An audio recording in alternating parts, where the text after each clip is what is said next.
오늘 시스템 교육을 진행을 할 텐데요. 이제 오늘 시스템 교육은 전반적으로 전체적인 시스템이 어떻게 흘러가고 있는지, 업무 절차가 어떻게 진행되는지 그런 전체적인 흐름에 대해서 개괄적으로 그러니까 설명하는 위주로 말씀을 드릴 거고요. 각각의 그 메뉴별로 기능 있잖아요. 기능 같은 것들은 저희 그 포털 사이트에 통합 매뉴얼 시스템에 올려놨으니까 그 통합 매뉴얼을 다운받아서 보시면 그 각각의 기능에 대해서 이렇게 상세하게 설명이 되어 있으니까 그 기능들에 대해서는 한번 통합 매뉴얼을 참고해 보시면 될 것 같습니다. 먼저 목차인데요. 목차에 잠깐 목차에 대해서 말씀을 드리자면 먼저 교육청 소개에서는 이제 시스템의 전반적인 그 이제 시스템의 전반적인 사항에 대해서 간단한 소개를 드릴 거고요. 그리고 뭐 여기 계시는 분들은 이미 다 회원을 가입을 하고 단체 정보 그 등록을 하고 다 진행을 하셨지만 그래도 간단하게 회원 가입 및 단체 정보 관리에서 이제 회원 가입하는 방법 그리고 내가 속한 기관 등록하는 방법 이런 것들에 대해서 말씀을 드리겠습니다. 그리고 이제 회원 등록을 하고 나면 이제 내가 어떤 사업을 수행을 하기 위해서 사업 신청을 해야 되잖아요. 그래서 이제 보조사업 선정에서는 내가 공모 신청하는 방법 등에 대해서 말씀을 드릴 거고요. 이제 공모가 선정이 되고 나면 이제 사업을 수행하기 위해서 사업비를 교부를 받아야 되잖아요. 사업비 교부를 받아야 되기 때문에 그 교부 신청하는 방법에 대해서 이제 교부 관리에서 말씀을 드리겠습니다. 그리고 이제 사업비 교부를 다 받았으면 이제 사업비 집행을 해야 되잖아요. 사업비 집행을 할 때 기본적으로 사업비 집행을 시스템을 통해서 진행하기 전에 이제 기본적으로 어떤 것들을 준비해야 되는지에 대해서 금융정보관리에서 제가 간단하게 말씀을 드릴 거고요. 그리고 이제 금융정보관리에서는 뭐 그 보조금 전용 카드를 발급받는 방법이라든가 이런 것들에 대해서 설명을 드릴 텐데 이제 그런 것들이 다 준비가 되고 나면 이제 집행관리에서는 그 물품을 구입한다거나 그런 지출 유형별로 어떻게 집행 등록을 하고 지출 처리를 하는지 그런 부분에 대해서 말씀을 드리겠습니다. 그리고 사업 수행 관리에서는요, 이제 사업을 진행을 하시다가 진행을 하시다가 변경 사항이 생긴다거나 아니면 사업을 수행을 하시다가 교육청에서 수행 점검을 했을 때 뭐 수행 명령 등록을 해서 뭐 어떤 시정 조치가 내려왔을 때 어떻게 등록하는지 이런 부분들에 대해서 간단하게 말씀을 드릴 거고요. 이제 사업이 다 끝나고 나면 이제 사업이 다 끝났으니까 정산해야 되잖아요. 그래서 정산하고 실적 보고서 등록하고 이런 부분 어떻게 이제 정산한 것들 이제 정산을 다 하고 나서 이제 정산 잔액이라든가 이자라든가 이런 것들 어떻게 반환하는지 이런 부분들에 대해서 제가 말씀을 드릴 수 있도록 하겠습니다. 그리고 이제 아홉 번째 정보 공시에서는요. 이제 정보 공시는 뭐 특별히 여기 계시는 사업을 수행하는 민간 모주 사업자가 막 어렵게 하실 부분은 아니세요. 이미 이제 정산이 끝났기 때문에 거기서 데이터를 다 실적 보고서도 다 쓰고 하셨기 때문에 거기서 이제 데이터를 다 받아오고 뭐 별도의 3억 이상 뭐 검증 결과라든가 이런 부분들은 이제 별도로 입력하긴 해야 되는데 그런 부분은 간단한 부분들을 제외하고는 전부 다 자동으로 이제 데이터가 끌어가지기 때문에 특별히 어려운 부분들은 없으세요. 하지만 이 보태미 시스템을 이렇게 어렵게 쓰면서까지 이 지방 보조금을 투명하게 관리를 하는 이유가 이 정보 공시를 하기 위함이거든요. 그렇기 때문에 정보 공시에 대해서도 조금 말씀을 드려서 드리도록 하겠습니다. 그리고 이제 열 번째 민간 보조 사업 담당자하고 재교부 부분이 있는데요. 이 부분은 여기에 이 민간 이전 지출 세목으로 사업비를 교부를 받으신 분이 있으실지 모르겠는데 민간 이전 지출 세목으로 사업비를 교부를 받아서 그 사업비를 다시 다른 하위 기관에 교부를 해줄 수 있는 그런 절차입니다. 그래서 지금 혹시 여기에 민간 이전 지출 세목을 사업비 교부 받으신 그 민간 보조 사업자분 계신가요? 없으시네요. 그러면 민간 보조 사업 담당자 재교부 부분은 제가 좀 빠르게 넘어갈 수 있도록 그렇게 하겠습니다.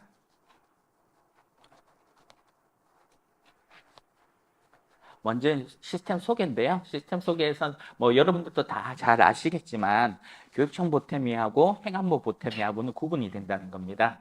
행안부 보태미 같은 경우에는 2023년부터 아마 이제 시스템을 쓰기 시작했고요. 그리고 교육청 보탬이 같은 경우에는 작년인 2024년부터 시스템을 사용하기 시작을 했습니다. 그래서 별도로 구분이 되기 때문에 뭐 보조금 전용 카드라든가 이런 부분들도 다 별개예요.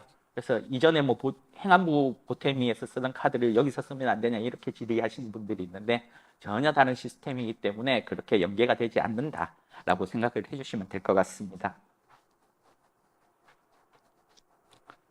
다음은 시스템 환경인데요. 시스템 환경에 대해서는 제가 뭐 구체적으로 설명드릴 거는 없고 여기 내용을 잘 읽어보시고요. 그래서 운영 체제는 윈도우 10 이상, 그리고 브라우저는 최신 마이크로소프트 엣지 최신이라든가 크롬 최신 브라우저를 쓰시면 되고요. 그리고 본인 인증 같은 경우에는 반드시 본인 명의의 휴대폰이 있어야 된다라는 부분과 인증서는 이제 그 프로그램 설치하고 소프트웨어 다운로드를 하신 다음에 이제 진행을 하시면 된다라는 부분 참고 한번 읽어보시고 여기 설정을 맞춰서 PC 환경을 조정하신 다음에 시스템을 진행을 해주시면 됩니다. 다음은 이제 시스템 개요인데요. 여기에 뭐 되게 많은 것들이 적혀 있는 것 같은데 여기에 중간에 있는 내용들은 제가 이제 앞으로 지금 이후에 설명을 드린 내용이라서 뭐 자세하게 설명을 드리진 않을 거지만 이 이제 슬라이드에서 이야기하는 거는 지방 보조금 업무를 시스템으로 관리하게 되었다라는 부분입니다. 그래서 그 지금 2024년 이전에는 여기 계시는 민간보조 사업자분들께서 지방보조금 사업을 다 진행을 한번 해보셨을 텐데요.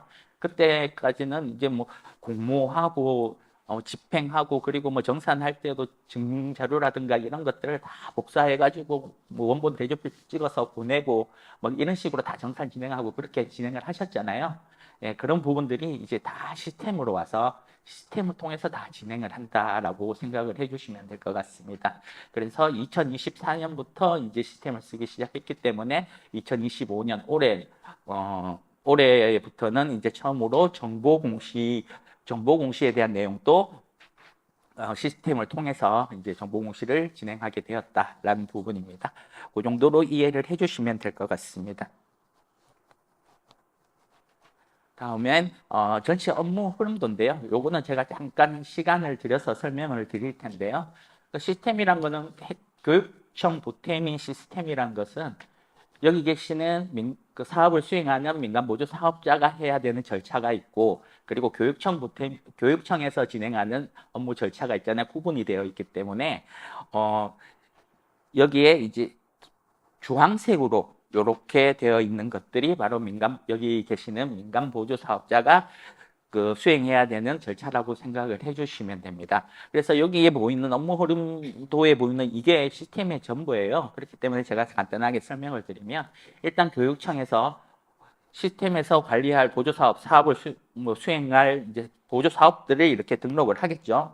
사업을 등록하고 나면 이제 민간 보조 사업자가 해당 사업 등록한 것들 중에 내가 사업을 신청할 만한 그런 그 보조 사업이 있는지 이렇게 검색을 해보신 다음에 조회를 해보시고 공모 신청을 하게 됩니다. 공모 신청을 하게 되면 여기 접수 검토하고 이제 심사하고 최종적으로 선정이 되고 나면 민간 보조 사업자분들이 선정 결과를 확인을 하실 수가 있습니다.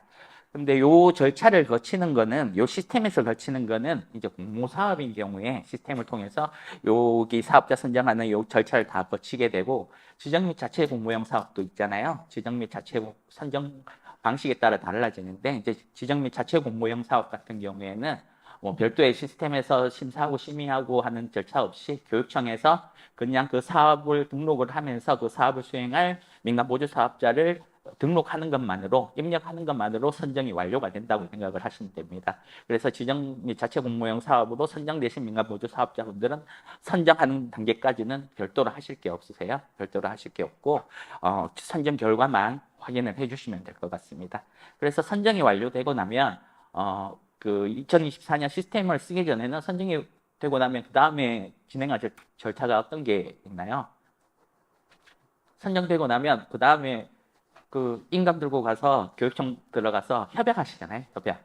표준 협약서에서 협약하고 뒤에 사업계약서 붙여가지고 간이 찍고 이렇게 해서 표준 협약을 작성을 하시는데 그 협약하는 단계를 시스템에서는 민간 보조 사업자가 그 수행사업 정보를 등록을 하고 교육청에서는 수행사업 정보를 이제 확정을 해서 승인을 하는 것으로 이제 협약 단계를 대체한다고 그렇게 생각을 해주시면 됩니다.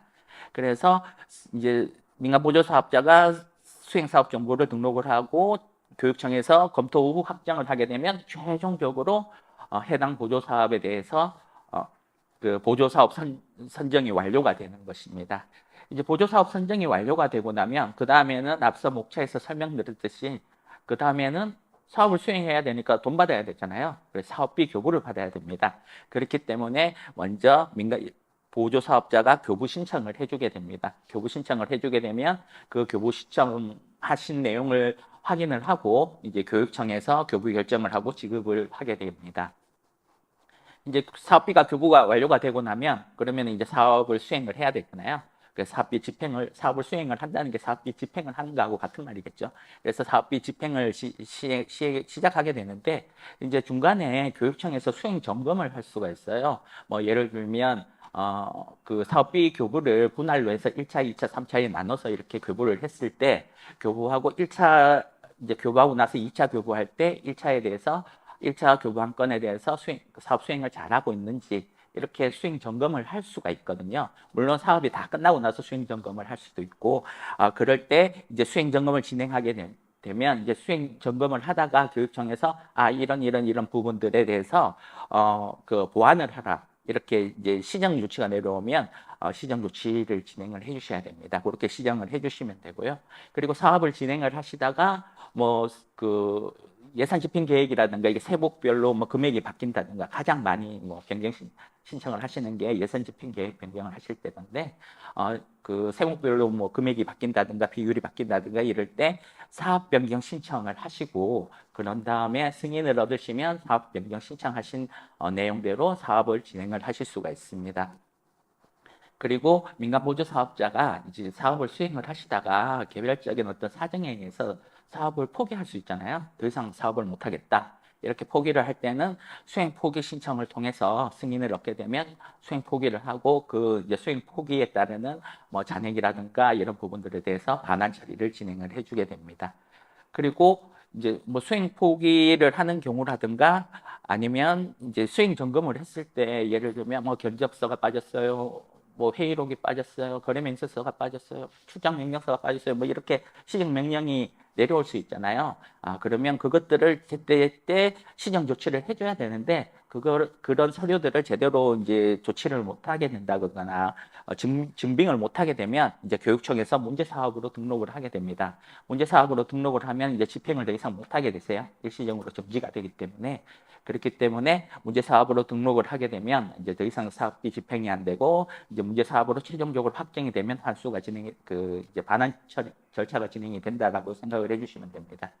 그리고 환수 관리는 이제 사업이 다 끝나고 나서 이제 수행 점검을 했는데 어떤 문제가 생겨서 반환을 받아야 되는 어떤 금액이 발생했을 때 이제 환수를 진행을 하거든요. 그 사업을 수행하는 중이라면 그러면 이제 여기 뭐 뒤에 죄송합니다. 뒤에 보이시겠지만 여기 반환 명령을 통해서 사업 수행 중이라면 반환을 통해서 반환을 해주면 되는데 시스템 통해서. 근데 사업이 다 끝나고 나면 그러면은 시스템 통해서 반환을 할 수가 없어요. 그럴 때는 이제 교육청에서 연락이 갈 겁니다. 어느 계좌로 반납을 해주세요. 그러면 반납을 하게 되면 그 반납한 그 환수라고 하는데 이제 그 환수 절차가 다 처리가 되었는지 이 환수 관리를 통해서 환수가 완료가 되었다는 부분을 확인을 하실 수가 있다는 부분입니다. 그리고 2월 신청 같은 경우에는 이제 그 회계연도를 걸쳐서 이렇게 사업 기간이 있는 경우 있잖아요. 그런 경우에 이제 2월 신청을 하게 되는데 그러면 예를 들면 2024년 1월 1일부터 2025년 2월 28일까지 사업 기간인데 그러면 이걸 2월을 해야 되느냐 이렇게 질문을 많이 하시는데 무조건 그 사업 기간이 지나서 이렇게 사업 기간이 걸쳐 있다고 해서 무조건 2월 신청하실 필요는 없고요. 그 해가 지났는데 내가 사업비를 교부받을 게 더 있다. 이런 경우에는 2월 신청을 해주셔야 되고요. 2024년도에 100% 사업비를 다 교부받았어요. 그러면 굳이 2월 신청하지 않으셔도 됩니다.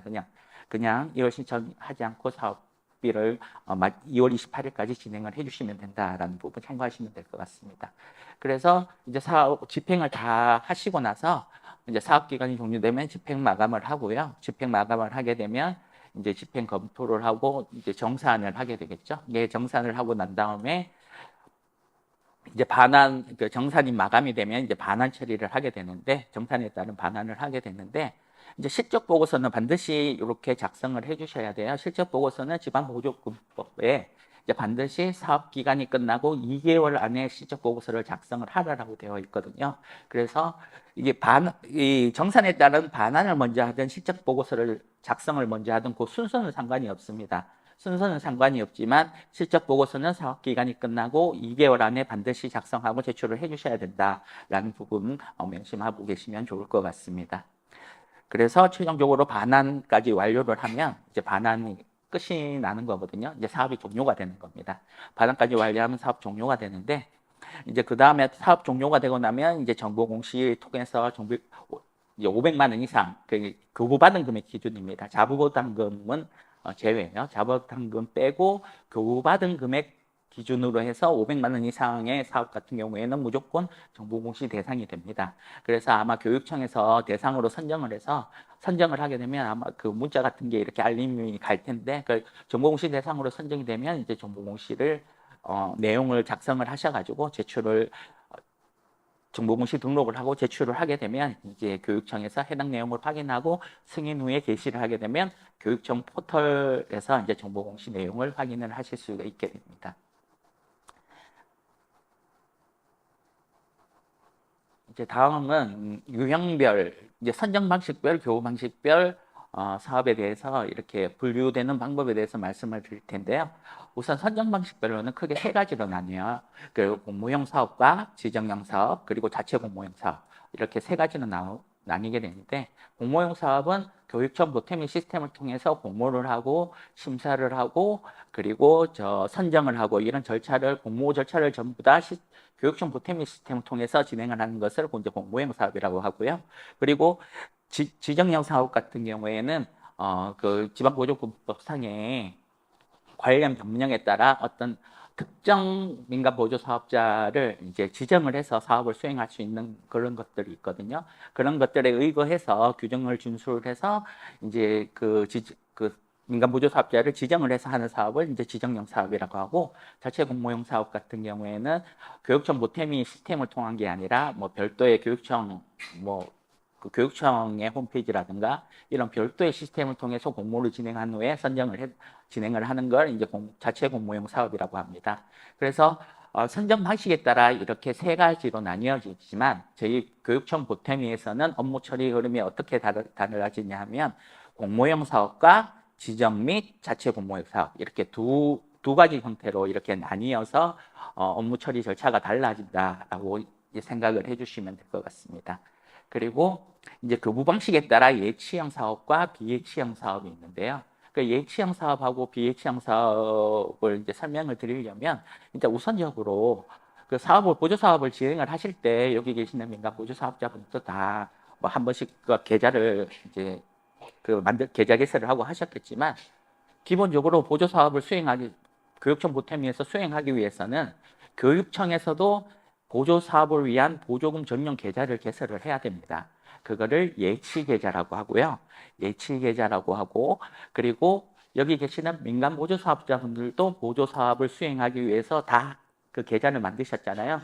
그 사업비 전용 계좌를 자부담 계좌라고 합니다. 그래서 교육청에서 만든 보조금 전용 계좌를 예치 계좌라고 하고, 여기 계시는 민간 보조 사업자분들이 보조 사업을 수행하기 위해서 만든 계좌를 자부담 계좌라고 생각을 해주시면 될 것 같습니다. 그래서 어떻게 차이가 나느냐 하면, 예치형 사업 같은 경우에는 사업비를 교부할 때 이 예치 계좌로 교부를 해요. 그러니까 교육청에서 만든 보조금 전용 계좌죠. 그러니까 예치 계좌로 사업비를 교부를 하고, 비예치형 사업 같은 경우에는 이제 자부담 계좌로 민간 보조 사업자들이 개설하신 보조금 사업비 전용 계좌인 자부담 계좌로 이렇게 사업비를 교부를 하게 됩니다. 그래서 교부를 하게 되면 이제 그 이체하는 절차, 그러니까 집행하는 절차가 약간 틀리게 된대요. 여기 아래에 보시면 이제 교부 이체까지 진행을 하겠죠. 그 위에 게 예치형 계좌고 밑에 게 그 비예치형 계좌인데 말씀드렸던 것처럼 예치형 계좌는 보조금 전용 계좌, 즉 예치 계좌로 사업비를 교부를 하고 저 비예치형 계좌는 자부담 계좌로 사업비를 교부를 하고 나서 그 보태미 시스템에 집행 등록하는 것까지는 똑같아요. 집행 등록하는 것까지는 똑같은데 이제 집행 등록하고 나서 예를 들면 A라는 그 물품을 사는데 A 업체한테 이제 돈을 이체를 해줘야 되잖아요. 그럼 집행 등록하고 나서 이체를 해줄 때 예치형 사업 같은 경우에는 보태미 시스템에서 이체를 진행을 하고요. 저 비예치형 사업 같은 경우에는 민간 보조 사업자분들이 직접 은행에 뭐 내방을 하시거나 방문을 하시거나 아니면 뭐 인터넷 뱅킹 이런 것들을 통해서 사업 그 이체를 진행을 해주면 됩니다. 그래서 이제 예치형과 이제 비예치형 같은 경우에는 근데 비예치형 사업은 사업비 계좌에서 뭐 인터넷 뱅킹하면 사업비 그 자부담 계좌에서 거래처 계좌로 바로 이렇게 그 저 지출이 되지만 이체가 되지만 예치형 사업 같은 경우에는 기본적으로 그 예치 계좌 보증 전용 계좌인 예치 계좌에 사업비가 있다고 했잖아요. 그래서 이제 시스템에서 이체 처리를 딱 하게 되면 보조금 전용 계좌에서 바로 거래처 업체로 바로 계좌 이체가 되는 게 아니고 그 여러분들께서 만드신 자부담 계좌를 한번 거쳤다가 거래처 업체로 이체가 돼요. 그러니까 요렇게 진행이 되는 걸 삼자 이체라고 하는데요. 그래서 여기 여기 계시는 분들이 예치형 사업이더라도 자부담 계좌를 이렇게 확인을 해보시면 내역을 확인을 해보시면 이체를 한 것들이 다 그 계좌에 들어갔다가 다시 나간 걸 확인을 하실 수가 있을 거예요. 그래서 내역을 확인하면 전부 다 돈이 들어왔다가 다시 바로 나가게끔 그렇게 처리가 됩니다. 그래 그렇게 처리가 이제 이체할 때 그렇게 차이가 난다라는 부분 참고해 주시고요. 그리고 간단하게 뭐 참고 사항을 말씀드리자면 비이체형 사업 같은 경우에는 이제 개별적으로 인터넷 뱅킹을 하거나 은행에 가서 이체 처리를 하기 때문에 그러면은 이체 수수료는 어떻게 해요? 이렇게 물어보시는 분들이 많으세요. 근데 당연히 이체 수수료는 사업비에서 쓰시면 안 됩니다. 사업비에서 쓰시면 안 되기 때문에 뭐 사업 그, 그 이제 돈을 그 이체를 할 때 뭐 사업 그 수수료를 빼고 이체를 한다든가 아니면은 사업비에서 더해서 집행 등록을 해서 이체를 한다든가 이런 식으로 진행하시면 절대 안 되고요. 그리고 그 반드시 자부담 계좌에 수수료를 일정 부분 입력을 해 놓으시고 그렇게 진행을 해 주셔야 됩니다. 그래서 이체 수수료는 사업비에서 절대 쓰실 수가 없다라고 생각하시면 될 것 같습니다. 다음은 이제 권한에 대해서 말씀을 드릴 텐데요. 사업비 권한 같은 경우에는 이제 크게 네 가지로 나뉩니다. 민간보조사업 담당자, 민간보조사업자, 민간단체정보 담당자, 민간보조사업 이체 담당자 이렇게 네 가지로 나뉘게 되는데 여기 계시는 대부분의 이제 분들이 민간보조사업자 권한을 가지고 공모사업 신청을 하고 집행을 하고 정산하고 실태보고서 작성하고 이런 부분들을 전부 다 하실 거예요. 그거를 진행하시는 분들이 이제 민간보조사업자 권한을 가지고 이제 담당자가 진행을 하는 거고요. 민간단체정보 담당자 같은 경우에는 제일 먼저 이제 그 기관에서 제일 먼저 가입을 그 보태미에 이제 시스템에 가입을 했을 때 그분이 이제 민간단체 정보 담당자로 지정이 되고 그 후에는 뭐 변경은 가능합니다. 그런 경우에 이제 그 기관의 단체 정보를 이제 담당을 하고 그리고 구성원들이 시스템에 가입을 했을 때 승인을 해주고 이제 요런 역할을 하게 됩니다. 그리고 민간보조사업 이체 담당자는 이제 시스템에서 이체 처리를 할 때 실제적으로 돈을 뭐 거래처라든가 아니면 인건비 지급할 때 연구원들이라든가 이런 부분들에 대해서 이제 이체 처리를 할 때 그 인증서 통해서 이체 실행을 하시는 그분을 민간보조사업 이체 담당자로 생각을 하시면 되고요. 그리고 제일 위에 있는 민간보조사업 담당자 같은 경우에는 앞서서 잠깐 목차에 잠깐 설명을 드렸는데 민간이전 지출 세목으로 교부를 받은 사업을 진행하시는 분들은 그 민간이전 지출 세목으로 다시 다른 그 민간보조사업자한테 교부를 진행을 하실 수가 있거든요. 그렇게 진행을 하실 수 있는 권한을 가진 그 권한을 민간보조사업 담당자라고 합니다. 그래서 이 내용은 한번 읽어보시면 될 것 같고요. 이제 그 다음에 회원가입에 대해서 말씀을 드리겠습니다. 회원가입은 여기 계시는 분들 다 이미 회원 가입하고 등록을 하셔서 뭐 다들 아시겠지만, 저희가 지금 이제 뭐 영상도 녹화하고 있고 이렇기 때문에 이렇게 제가 빠르게 넘어가긴 하겠습니다. 빠르게 넘어가긴 하는데 간단하게 말씀을 드릴 수 있도록 하겠습니다. 좀 우선 뭐 아시다시피 업무 시스템에서 업무 시스템을 이제 버튼을 클릭을 해서 들어오게 되고요. 그리고 이제 회원 가입에서 회원 가입 버튼을 클릭을 해서 이제 회원 가입을 진행을 해주시면 됩니다.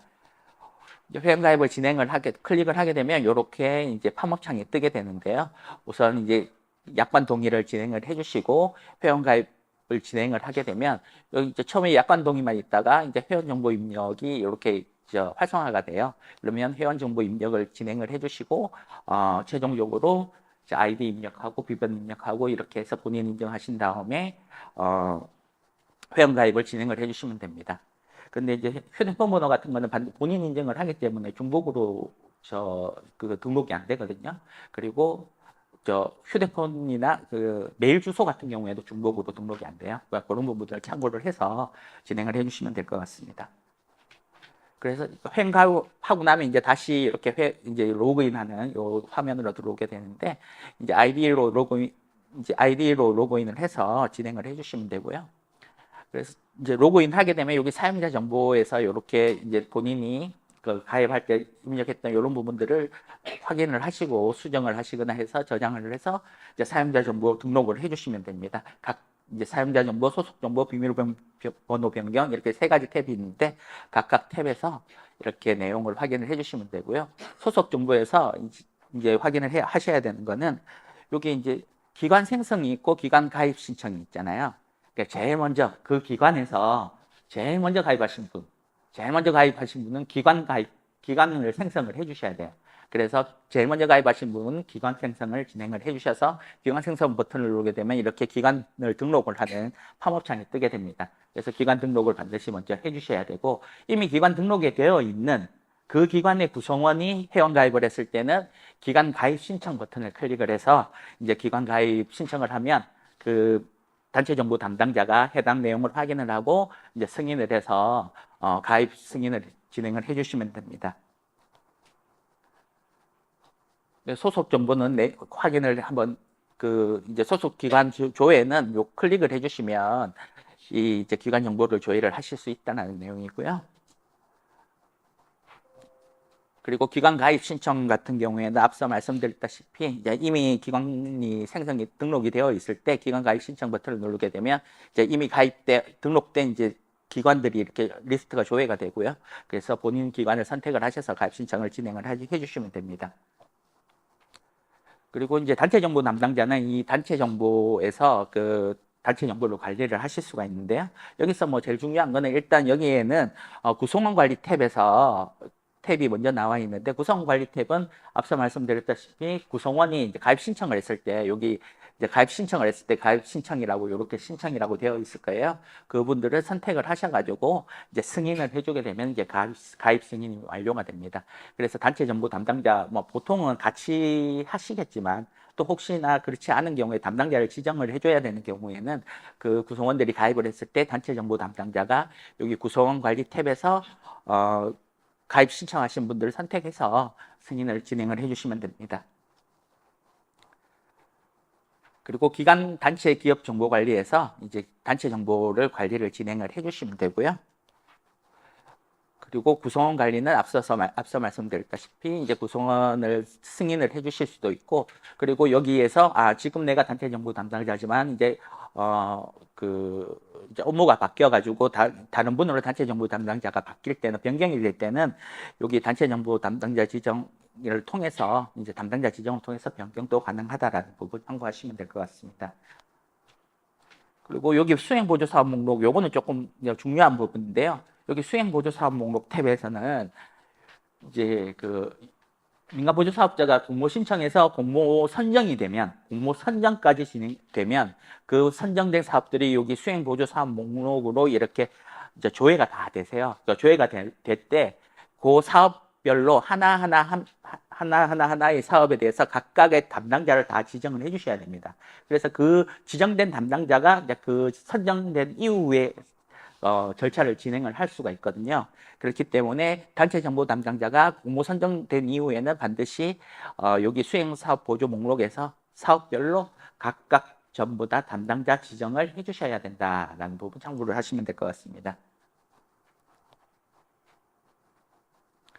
그리고 이제 권한관리에서는 그 구성원들이 있겠죠. 이제 가입을 다 했으니까 구성원들이 가입한 구성원들이 있겠죠. 이 구성원들에 대해서 각각의 이제 담당자 권한을 이렇게 줄 수 있는 부분이라는 거 참고하시면 될 것 같습니다. 이렇게 해서 이제 회원 가입까지는 간단하게 이제 살펴봤고요. 이제 그 다음에는 보조사업 선정, 그러니까 공모 신청을 하고 이제 수행사업 정보 등록까지 하는 그런 절차에 대해서 말씀을 드릴 수 있도록 하겠습니다. 요 앞에 이제 공모 보조사업 등록하고 공모 등록하고 하는 부분은 다 교육청에서 하는 거니까 이 부분은 뭐 특별한 설명이 필요 없을 것 같고요. 이제 공모 등록을 하게 되면 그 공모 등록한 사업을 이제 여기 계시는 민간 보조 사업자분이 조회를 해가지고 그 중에 내가 수행하고 싶은 사업에 대해서 이제 공모 신청을 진행을 하게 됩니다. 공모 신청을 하게 되면 이제 공모 사업 같은 경우에는 보탬을 통해서 접수 심사 그리고 심의 선정까지 다 이루어진다고 했잖아요. 그래서 공모사업 같은 경우에는 이런 시스템에서 이런 절차를 통해서 이제 선정을 진행을 하고, 그리고 지정 및 자체 공모형 사업 같은 경우에는 뭐 공모 신청은 이미 다른 데서 했거나 이미 선정이 됐겠죠. 지정 및 자체 공모형 사업 같은 경우에는 별도의 이제 다른 곳에서 그러니까 교육청 홈페이지라든가 이렇게 별도의 이제 시스템을 통해서 그렇게 공모를 진행을 하셨을 거기 때문에 이미 사업자로 선정이 됐기 때문에 별도로 공모 신청하거나 이런 걸 하실 필요가 없으세요. 그리고 이제 마이 보조 사업 신청에서 이제 선정 결과만 확인을 하시면 됩니다. 그리고 선정이 완료가 되고 나면 말씀드렸다시피 수행사업 정보를 등록을 하고 수행사업 확정하는 것으로 최종적으로 보조사업 그러니까 선정하는 작업이 완료가 됩니다. 공모사업 여기는 이제 처음으로 공모사업 조회하는 부분이에요. 공모사업 조회 이제 화면에서 메뉴에서 조회 버튼을 클릭을 해주시면 교육청 담당자가 공모사업 등록한 건들이 이렇게 조회가 되실 거예요. 이렇게 쭉 조회가 되시면 내가 신청할 사업이 있으면 여기 신청 버튼을 눌러서 이제 신청을 진행을 해주시면 됩니다. 그래서 이게 그 공모사업이 어떤 공모사업인지 알고 싶으면 요 공모사업명을 클릭을 해주시면 이렇게 공모사업에 대해서는 상세적인 내용에 대해서 어떤 공모사업인지에 대해서 확인을 하실 수 있거든요. 요 내용을 확인을 하시고 이제 신청을 진행을 해주시면 될 것 같습니다. 그래서 신청 버튼을 누르게 되면 이렇게 이제 신청 상세 화면으로 이제 전환이 되거든요. 그러면 이제 수행기간 등록부터 해서 이렇게 최종적으로 제출하는 화면까지 이렇게 각 탭별로 이제 진행을 해주시면 됩니다. 이게 수행기간 등록에서는 여기 수행기간을 등록을 해주시면 되고요. 그러니까 수행기간 등록하실 때는 반드시 주사업자인지 아니면 컨소사업자인지 수행기간이 여러 개 있을 때 이제 컨소사업자도 있을 수 있겠죠. 근데 반드시 주사업자가 있어야 된다는 부분이고요. 그리고 주사업자 이런 부분들을 선택을 하셔가지고 입력을 진행을 해주시면 됩니다.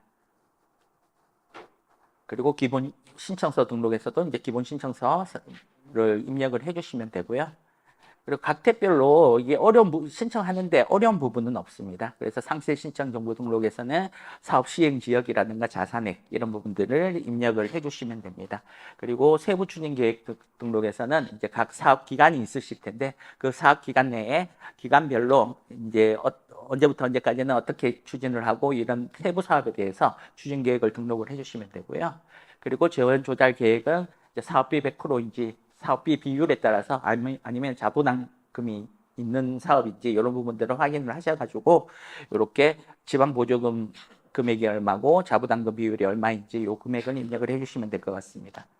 그리고 예산 집행 계획 등록에서는 이제 그 예산 집행 계획을 등록을 하는 건데요. 각 세목별로 이 돈은 뭐 얼마 산출 내역을 반드시 근거를 입력을 하셔야 되겠죠. 이 돈은 인건비에서는 얼마가 나가고 뭐 임차료에서는 얼마가 나가고 수당에서는 얼마가 나가고 수용비에서는 얼마가 나가고 뭐 그런 것들을 이제 다 집행 계획을 하셔가지고 저장 버튼을 눌러서 진행을 해주시면 됩니다. 이제 자격 요건 확인에서는 이제 온라인을 통해서는 이제 그 공모 등록을 할 때, 교육청에서 공모 등록을 할 때 온라인 자격 검증을 할지 아니면 오프라인 자격 검증을 할지 아니면 둘 다 할지 이걸 선택을 해서 공모 등록을 진행을 하거든요. 그 교육청에서 이제 설정한 거에 따라서 이거 확인을 하실 수가 있고요. 그래서 온라인 자격 검증 내용이라든가 뭐 온라인 자격 검증은 지금은 현재로는 이제 4대 보험 완납 여부만 지금 온라인으로 확인이 되고 있고요. 체납됐을 경우에는 이제 공모 신청을 했을 때 그런 부분들은 이제 체크를 해서 그 교육청에서 심사를 하게 됩니다. 그리고 오프라인 자격 검증 같은 경우에는 뭐 국세청 뭐 지방세 이런 것도 받을 수가 있었을 테고 또 자격증이라든가 이런 부분들을 확인을 할 수가 있겠죠. 그래서 요 자격 내용이 어떤 건지 확인을 한번 해보시고요. 그리고 제일 중요한 거는 중복수급 불가사업정보가 이제 등록이 되어 있다면 이 내용을 반드시 확인을 해주셔야 됩니다. 중복수급 불가사업에 대해서 이제 계속해서 이 부분에 대해서 좀 꼼꼼하게 확인을 하고 있는 추세거든요. 그렇기 때문에 중복수급 불가사업 정보가 있으면 요 해당 건을 확인해서 내가 수행한 게 해당되는 게 내가 수행한 사업 중에 내가 해당되는 게 있는지 확인을 한번 진행을 해주시는 게 좋을 것 같습니다. 그래서 이제 여기 중복수급 불가사업 정보에서 이제 사업명을 클릭을 하시면 이렇게 사업 정보를 조회를 하실 수가 있다라는 내용이고요. 이제 다음으로 제출 서류 등록. 이제 제출 서류 같은 경우에는 교육청에서 뭐 제출해라고 이렇게 쭉 되어 있을 거예요. 이 제출 서류 목록에 교육청에서 뭐 필수 이제 사항 서류라든가 이런 것들을 이제 제출을 하게끔 되어 있습니다. 그래서 이제 첨부 버튼을 눌러서 제출 반드시 필수 구문이 필수인 거는 반드시 첨부를 하셔가지고 양식은 여기서 다운로드를 받으실 수가 있고 다운로드 양식을 안 올려놓는 경우도 있거든요. 그런 경우에는 그냥 이제 교육청에 확인하셔서 이제 만드셔가지고 제출 서류를 첨부를 진행을 해주시면 될 것 같습니다. 그래서 최종적으로 이제 완료가 되면 다 탭별로 다 작성을 완료를 하셨으면 여기에서 내용을 확인을 하시고 개인정보 활용 동의를 하신 다음에 최종 제출 버튼을 눌러주시게 되면 최종적으로 제출을 해주시게 됩니다. 그런데 이제 매뉴얼을 보다 보니까 여기 계시는 민간보조 사업자분들이 여기 매뉴얼에는 이렇게 탭이 많은데 공모 신청하려고 또 보니까 이게 상세 신청 정보도 없고 세부추진 계획 등록 탭도 없고 뭐 예산 집행 계획 등록 탭도 없어요. 이렇게 물어보시는 분들이 있어요. 그런 경우에는 이제 교육청에서 공모사업 등록을 할 때 이제 그 신청 간소화 사업으로 지정을 해서 신청하실 때 가급적이면 민간보조 사업자가 신청하기에 좀 편의성을 위해서 이런 부분들은 이후에 수행 사업 정보 등록할 때 선정되고 난 다음에 입력을 받겠다 이런 거거든요. 그래서 신청 간소화 사업으로 이제 선택을 해서 공모 등록을 하게 되면 이거는 추후에 받겠다라는 내용이에요. 그렇기 때문에 없다고 해서 당황하실 필요는 없고 교육청에 한번 확인해 보시면 이게 신청 정보 간소화 사업이다라고 이렇게 확인을 하신다면 그러면 없으면 없는 대로 있는 것만 탭을 작성을 하신 다음에 제출을 진행을 해주시면 될 것 같습니다. 그래서 최종 제출하고 나면 이제 공모사업 신청을 하고 나면 마이 보조사업 신청 메뉴에서 내가 공모 신청한 건들 혹은 지정 및 자체 공모용 사업으로 내가 선정된 건들 이런 건들이 여기 이렇게 조회가 되실 거예요. 이렇게 조회가 되면 사업 구분 여기 보시면 공모, 지정 이렇게 되어 있잖아요. 구분이 되어 있고 여기서 내가 공모사업 신청한 내용들을 확인을 하실 수가 있습니다. 그런데 여기 봤는데 나는 지금 공모형 사업은 아니지만 지정 및 자체 공모형 사업으로 해서 내가 선정이 됐는데 여기서 조회가 안 돼요. 이렇게 이야기하시는 분들이 있으세요. 그러니까 그런 경우에는 교육청에서 등록을 안 한 겁니다. 교육청에서 등록하면 바로 조회가 되실 거예요. 그렇기 때문에 이미 선정이 됐는데 여기서 조회가 안 될 때는 교육청에 확인을 하셔가지고 해당 보조사업, 지정 및 자체 공모형 사업 등록해 주세요라고 이렇게 요청을 하시면 될 것 같습니다. 그래서 이제 공모사업을 이제 요청을 하면 그 공모 진행 상태를 이렇게 확인을 하실 수가 있겠죠. 그래 공모 신청한 상태인지 아니면 확정 상태인지 심사 상태인지 이런 부분들을 확인을 하실 수가 있고요. 그래서 이제 공모 신청 건에 대해서 접수가 완료가 되면 접수 결과가 등록이 되게 되면 이제 한 3개월 전부터 아마 기능 개선이 되어서 민간 보조 사업자분들한테 다 문자가 발송이 되잖아요. 그래서 문자 발송을 이제 문자를 통해서 내가 공모 신청한 건에 대해서 접수가 되었구나라고 접수 결과가 등록이 되었다라는 것을 이제 문자로 받아보실 수가 있습니다. 참고로 뭐 뒤에서 설명을 드리겠지만 참고로 이제 교육정보팀의 시스템에서는 문자 발송을 이제 4번 정도 이제 절차에서 이제 하게 되는데, 첫 번째는 여기 공모 신청했을 때 접수 결과가 등록되었을 때, 두 번째는 그 공모 신청한 사업에 선정이 되었을 때, 세 번째는 그 선정된 사업에 사업비 교부를 신청했는데 교부가 완료가 되었을 때, 네 번째는 사업이 다 끝나고 나서 정보 공시 대상으로 선정이 되었을 때, 이렇게 네 번에 걸쳐서 민간 보조 사업자분들한테 문자가 발송이 된다는 부분 참고하시면 될 것 같습니다. 그래서 해당 이제 말보조 사업 신청에서 이제 가게 되는데, 말보조 사업 신청에서 2020 공모명 같은 거, 공모명을 누르시면 이제 공모 사업을 상세하게 조회를 하실 수가 있고요. 이런 부분들을 이제 내용을 확인을 하실 수가 있고, 그리고 이제 내가 공모 신청했는데 뭐 내가 잘못 신청을 했는 경우 있잖아요. 수정을 해야 돼, 변경을 해야 돼, 이런 경우가 있을 때는 회수 뭐 삭제를 하신다거나 아니면 회수해서 다시 변경 작성을 하신다거나 그렇게 진행을 해주시면 됩니다. 그런데 이미 접수가 됐으면 이제 회수나 삭제가 안 되세요. 그러면 이미 접수가 됐을 때는 교육청에 전화하셔가지고 이거 변경할 게 있다. 그래서 이제 반려해달라. 그러면 이제 보완 요청 상태로 만들어 주거든요. 그래서 보완 요청 처리를 하게 되면 여기 다시 작성 중 상태로 뜨게 돼요. 그래서 작성 중 상태로 다 바뀌게 되면 다시 회수해서 변경을 한다거나 바로 작성 중 상태면 이제 바로 신청을 하실 수가 있습니다. 그 변경을 할 수 있다는 부분 참고하면 될 것 같습니다. 그리고 여기 이제 사유의 조회 버튼을 클릭을 하게 되면 이제 신청 접수 결과를 이렇게 조회를 하실 수가 있습니다. 그러니까 문자 접수 결과에 대해서는 문자 딱 받아보시고 여기에 들어오셔가지고 해당 건이 지금 어떻게 진행됐구나라는 걸 확인하실 수 있다라는 게 이제 중요한 부분이라는 거 참고하시면 될 것 같습니다. 자, 이렇게 이제 사업 선정까지 심사하고 이제 내가 이제 해당 사업을 수행할 민간보조 사업자로 선정이 되고 나면 앞서 말씀드렸다시피 이제 수행사업 정보 등록을 하고 승인을 받아야만 최종적으로 보조사업 선정하는 절차가 완료가 된다고 했잖아요. 그래서 수행사업 정보 등록 이제 그 메뉴에서 조회를 하시게 되면 이렇게 선정된 사업들이 이렇게 조회가 되시대요. 이렇게 선정된 사업이 조회가 되면 이제 그 수행사업명을 클릭을 해서 수행사업 정보를 등록을 해주시면 되는데, 여기에서 또 선정이 됐다고 했는데 조회를 하니까 여기 해당 사업이 조회가 안 돼요. 이렇게 물어보시는 분들이 많은데, 그런 경우에는 여기 빨간색 보이시죠? 여기 빨간색으로 이렇게 되어 있는 글씨를 보면 앞서서 제가 말씀을 드렸는데 단체 정보 담당자 그 설명을 드릴 때 말씀을 드린 내용인데, 수행보조사업 목록 탭에서 거기서 수행보조사업에 대해서 담당자 지정을 반드시 해주셔야 여기서 조회가 됩니다.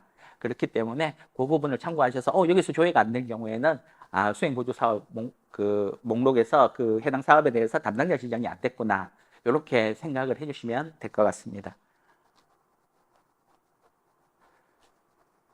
그래서 이제 수행사업 정보 등록하는 이제 상세 화면으로 들어오게 되면 이제 수행기관 등록부터 해서 최종 제출까지 이렇게 각각 작성을 하셔서 이제 진행을 해주시면 되고요. 앞서 말씀드렸는데 이제 공모 신청할 때 전부 다 이제 이것들 다 작성되어서 이제 일반 공모 사업 같은 경우에 다 작성되어져 있겠죠. 다 작성되어져 있고, 수행기관 등록에서는 여기 아래에 약간 스크롤 내려보시면 여기서는 안 나와 있는데, 이제 자부담 계좌, 여러분께서 사업비 전용 계좌 만드신 부분을 이제 인증을 해서 등록을 하시게끔 되어 있습니다. 그리고 사업자 등록증이나 이런 것들을 등록을 하시게끔 되어 있고요. 그런 부분들을 등록을 하신 다음에 최종적으로 진행을 해주시면 됩니다.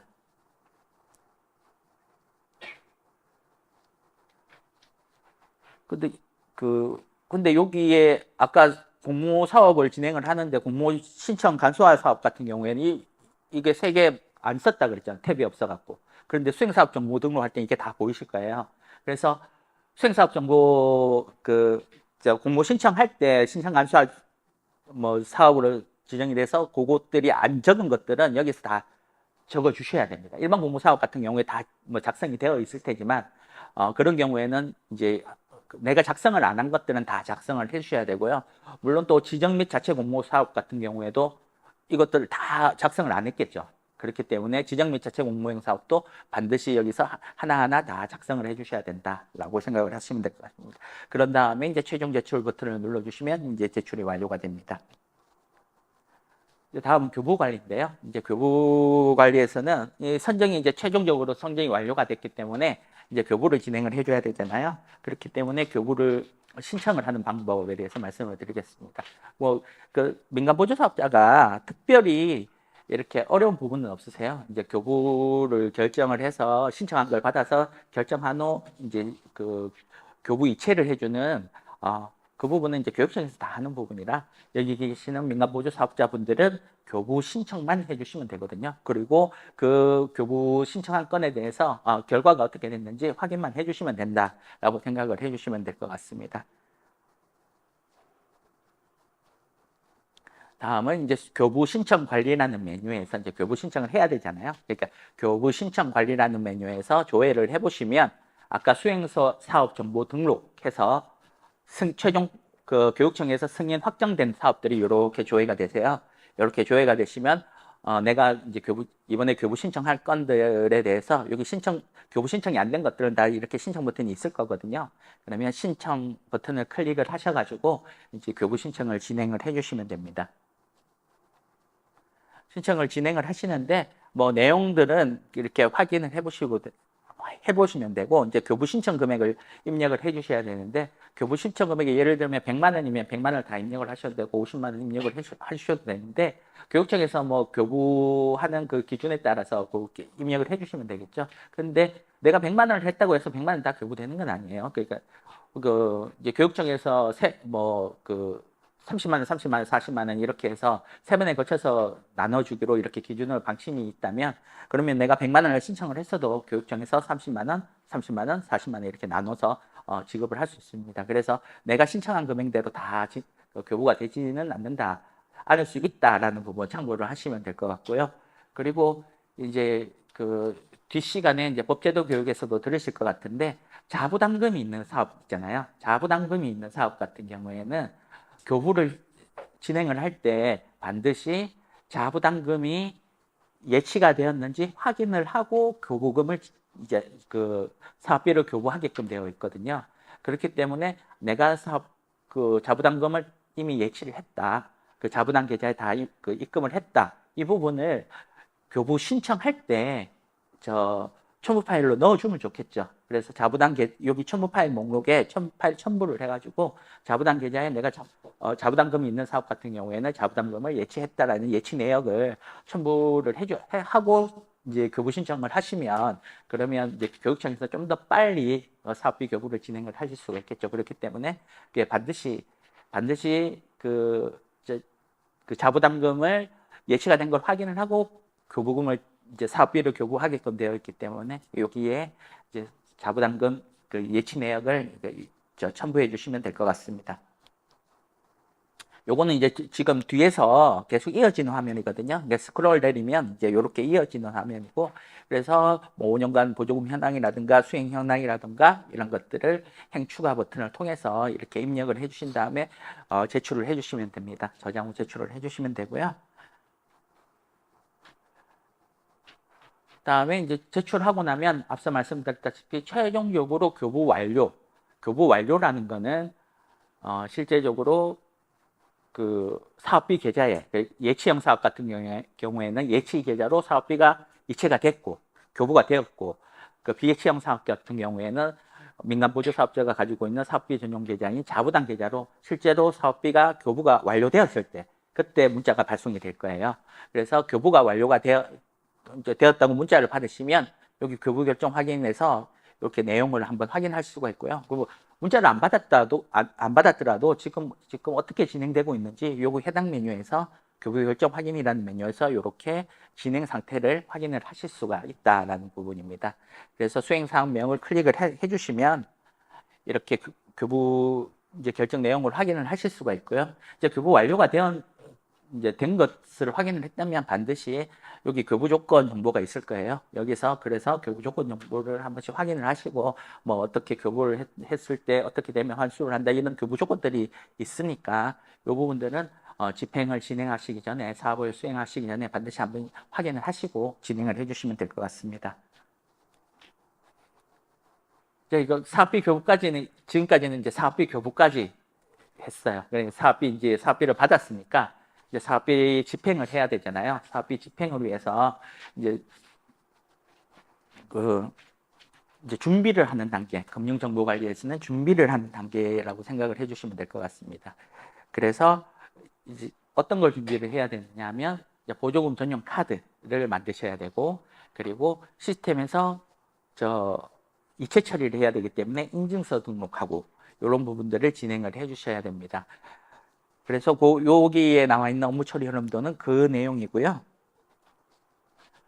먼저 이제 보조금 전용 카드를 만들려고 이제 은행에 가시면 요거 사업 수행 확인서라고 가지고 오라고 할 거예요. 그러니까 사업 수행 확인서, 그러니까 보증이 필요한 거죠. 그렇기 때문에 지방보조금 사업수행 확인서 가져오라고 하면 여기 보조사업자 증명서 조회 메뉴에서 출력 버튼을 해당 사업을 이제 여기서 해당 사업 선택하시고 출력 버튼을 클릭을 해주시게 되면 그러면 사업수행 확인서를 출력을 하실 수가 있습니다. 요거 출력하셔가지고 보조금 전용 카드 신청을 하시면 됩니다.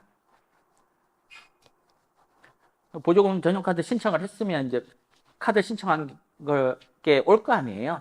그러니까 실물로 이제 수령을 하시게 될 텐데 이제 실물로 카드를 수령을 하게 되면 여기 전용 카드 정보 관리 화면에서 그 실물로 수령받은 카드를 등록을 해줘야 됩니다. 등록을 해야 시스템에서 이제 사용을 하실 수가 있겠죠. 그렇기 때문에 전용 카드 정보 관리에서 이제 해당 카드를 등록을 진행을 해주시면 되는데요. 여기에서 신용카드 신규 등록 버튼을 누르시면 이렇게 사업카드 등록 대상 조회라는 팝업창이 뜹니다. 이렇게 팝업창이 뜨면 내가 실물로 수령받은 카드 번호 16자리죠. 그러니까 16자리 입력하시고 카드사 선택하신 후에 조회를 하시면 이제 조회가 대부분 다 되실 거예요. 왜냐하면 이제 저희 시스템까지 카드사로부터 저희 시스템까지 연결가 되는데 한 하루 이틀 정도 걸리는데 근데 배달되는 또 기간이 있잖아요. 그 카드가 배달되는 기간이 있기 때문에 통상 수령을 받으실 때는 대부분 다 조회가 되실 텐데 조회가 안 될 때는 하루 이틀 정도 더 기다려 보시고 그래도 조회 안 될 때는 은행사라든가 이렇게 확인을 해 보시면 될 것 같습니다. 그리고 이제 카드 등록을 이제 완료하게 되면 이제 그 카드가 이제 사용을 하실 수가 있는데요. 그 카드 사용한 내역을 여기 카드 사용 내역 조회라는 메뉴에서 이제 카드 사용한 내역에 대해서 이렇게 확인을 하실 수가 있습니다. 그래서 엑셀로 다운 받아 보실 수도 있고요. 그렇게 확인을 하실 수 있다는 부분입니다. 그리고 이제 이체 인증서 관리는 뭐 쉽게 이야기하면 인증서 시스템을 통해서 이체를 할 때 인증서를 등록을 하는 겁니다. 그래서 그러면 비액시험 사업은 그 집행을 할 때 시스템을 통하지 않으니까 그러면 인증서 등록 안 해도 돼요? 이렇게 물어보시는 분들이 있는데 비액시험 사업도 정산할 때는 정산하고 이자 생긴 부분이라든가 이런 것들을 다시 교육청으로 반납을 시스템을 통해서 반납을 해야 되거든요. 그렇기 때문에 이체를 진행을 하기 때문에 시스템으로 통해서 그래서 예치형이든 비예치형이든 반드시 이제 이체 인증서 등록을 해주셔야 된다라고 생각을 해주시면 될 것 같습니다. 그래서 이체 인증서 관리에서 이제 인증서 신규 버튼을 눌러서 이제 이체 인증서 등록을 해주시면 되고요. 그리고 이제 이체 비밀번호 같은 경우에도 이제 이체 담당자가 내가 이제 혼자만 알아야 되잖아요. 비밀번호는. 그래서 이체 비밀번호를 등록을 하실 수 있다라는 부분 참고하시면 될 것 같습니다. 이제 다음은 집행관리입니다. 이제 준비가 다 됐어요. 이제 돈만 쓰면 됩니다. 예, 돈만 쓰면 되니까 이제 그 사업비 수행하고 이제 뭐 사업을 수행하는 데 있어서 필요한 물품이라든가 이런 것들을 이제 막 그 행사도 진행하고 이렇게 진행을 하시겠죠. 예, 그렇게 그런 부분에 대해서 이제 그 어떻게 시스템을 통해서 집행 등록을 하는지 그거에 대해서 말씀을 드리겠습니다. 그래서 이제 증빙 그 유형에 따라서 이제 각각의 집행 등록하는 방법이 조금씩 달라지는데요. 크게 네 가지로 된다고 보면 됩니다. 예, 물건 사실 때 아니면 업체하고 거래를 할 때 전자생계서를 발급을 받았는지 그 유형하고, 그리고 내가 카드를 썼다 이런 이 유형하고, 그리고 이제 인건비 및 운영수당 같은 거, 소득세나 원천징수를 떼는 경우 있잖아요. 소득 신고를 해야 되고 이런 건들 있잖아요. 인건비라든가 감사수당이라든가 이런 부분들은 다 인건비 운영수당을 통해서 이제 집행 등록을 하게 되고, 이것도 세 가지, 전자생계산서도 아니고 카드도 아니고 소득도 아닌데 이런 것들 있잖아요. 예를 들면 뭐가 있을까요? 출장비, 출장비. 출장비 같은 경우에는 비용이잖아요, 비용. 출장비는 소득 신고를 하고 그런 부분이 아니기 때문에 출장비 같은 경우에는 이제 기타라고 해서 집행 등록하실 때 기타라고 있으십니다. 그래서 전자세금계산서나 카드나 인건비 운영수당이 아니면 이제 기타로 해서 하는데, 그렇게 진행을 한다고 생각을 해주시면 될 것 같습니다. 우선 전자세금계산서 관리에 대해서 말씀을 드릴 텐데요. 전자세금계산서를 발급받아서 이제 물품 거래를 하고 했을 때 여기 전자세금계산서 관리라는 메뉴에 그 세금계산서가 등록이 되어 있어야만 집행 등록을 하실 수가 있습니다. 여기 그래서 전자세금계산서 관리에서 내가 발급받은 공급받는 자용 세금계산서를 여기에 등록을 해 주셔야 되는데요. 등록하는 방법은 간단합니다. 여기에 승인번호 있잖아요. 아래쪽에 승인번호 24자리, 오른쪽 세금계산서 받으시면 오른쪽 제일 위에 있는 상단에 있는 그 승인번호 24자리를 입력을 하시고 조회 요청을 하시면 국세청하고 자동으로 조회가 돼가지고 자동으로 등록이 됩니다. 자동으로 등록이 되고, 혹시나 연기하다가 뭔가 오류가 생겨서 등록이 안 됐으면 이제 해당 건 여기에 오류가 되어 있으면 해당 건 선택하셔서 제조회 요청 눌러서 제조회 진행도 가능합니다. 제조회를 진행을 하실 수가 있고요. 근데 이제 여기 지금 세금계산서 발급을 받았는데 오늘 당장 돈을 줘야 되는 경우, 뭐 그런 경우 있을 수 있잖아요. 그러면 여기에 등록이 돼야 되는데 이제 조회 요청을 하면 내일이나 빠르면 내일이나 돼야 이제 이게 여기에 등록이 될 텐데, 그런 경우에는 수기로 전자세금계산서 등록 버튼을 눌러서 수기로 등록한 다음에 집행 등록해서 그 대금 지급을 진행을 해주시면 됩니다. 그래서 전자세금계산서를 발급을 받아서 이제 그 물품을 구매를 한다거나 그런 거래를 했을 때는 반드시 전자세금계산서 관리에 등록을 해주셔야 된다라는 부분 참고하시면 될 것 같습니다. 그래서 제가 이제 전자세금계산서 등록 수기로 할 수 있다고 했잖아요. 그 등록 버튼을 클릭을 하게 되면 이렇게 팝업 창이 뜨면서 이렇게 사업자 등록번호 입력하시고 이렇게 수기로 업종 업태 해가지고 다 이제 수기로 입력을 하실 수가 있어요. 그래서 요거 등록하고 확인 버튼을 누르면 뒤에 있는 전자세금계산서 목록에 여기에 이제 등록이 되는 거거든요. 그러면 이제 집행 등록 화면에서 집행 등록하실 때 해당 건을 이제 집행을 진행을 하실 수가 있습니다. 다음은 이제 집행을 이제 진행을 할 때 이제 집행관리 화면에서 이제 대부분 다 집행을 진행을 하면 됩니다. 그러니까 인건비 및 운영수당은 이제 별도의 메뉴가 있어요. 인건비 운영수당 같은 경우에 별도의 메뉴에서 그 화면에서 이제 집행을 진행하지만, 인건비 및 운영수당 빼고는 전부 다 여기 집행관리 메뉴에서 이제 진행을 한다라고 생각을 해주시면 됩니다.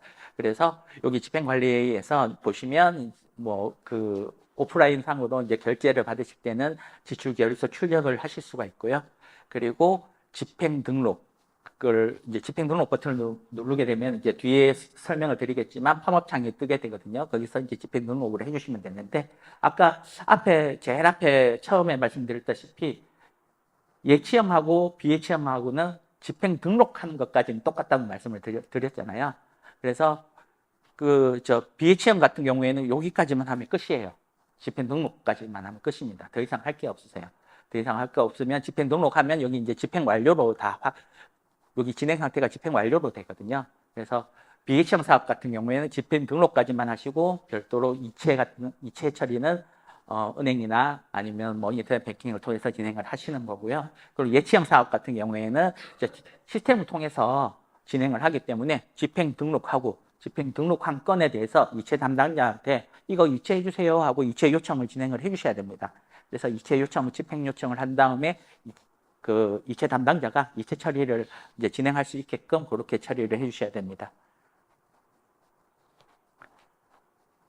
그리고 이제 요 오른쪽에 있는 것들은 이제 지출을 했는데 지출이 잘못 나가는 경우가 있을 수 있잖아요. 예를 들면 그 A 사람한테 가야 되는데 B 사람한테 갔다거나 이런 경우에 이제 반납을 받아야 되잖아요. 그러니까 반납을 받는 경우, 반납을 받을 때 어떻게 받는가라는 부분인데요. 근데 여기에 이제 진행하는 거는 여기 그 보건 등록하고 여기에 쓰는 메뉴들은 다 예치형 사업만 여기 해당되는 거고요. 비예치형 사업을 한번 생각을 해보면 비예치형 사업 같은 경우에는 이제 돈이 잘못 나갔어요. 그래서 반납을 받잖아요. 그 반납을 어느 계좌로 반납을 받겠어요? 자부담 계좌로 반납을 받겠죠. 그러면 자부담 계좌로 반납을 하면 사업비 자체가 자부담 계좌에 있기 때문에 반납을 받는 순간 더 이상 할 게 없죠. 다 받은 거예요. 그러니까 반납을 다 받은 거기 때문에 등록한 것만 취소를 해주면 됩니다. 등록한 것만 삭제를 해주면 돼요. 비예치형 사업 같은 경우에는. 그러면 반납이 끝나는 겁니다. 그런데 예치형 사업 같은 경우에는 이제 그게 아니죠. 그러니까 반납을 받는 것, 자부담 계좌로 반납 받는 것까지는 절차가 똑같아요. 그런데 절차가 똑같지만 반납받은 후에 자부담 계좌에 반납받은 금액을 예치형 사업은 사업비가 예치 계좌에 있다고 했잖아요. 그렇기 때문에 그 예치 계좌로 그 반납받은 금액을 반환을 해줘야 되죠. 옮겨줘야 되거든요. 그 절차를 보건 등록을 통해서 이렇게 진행을 한다. 이렇게 생각을 하시면 됩니다.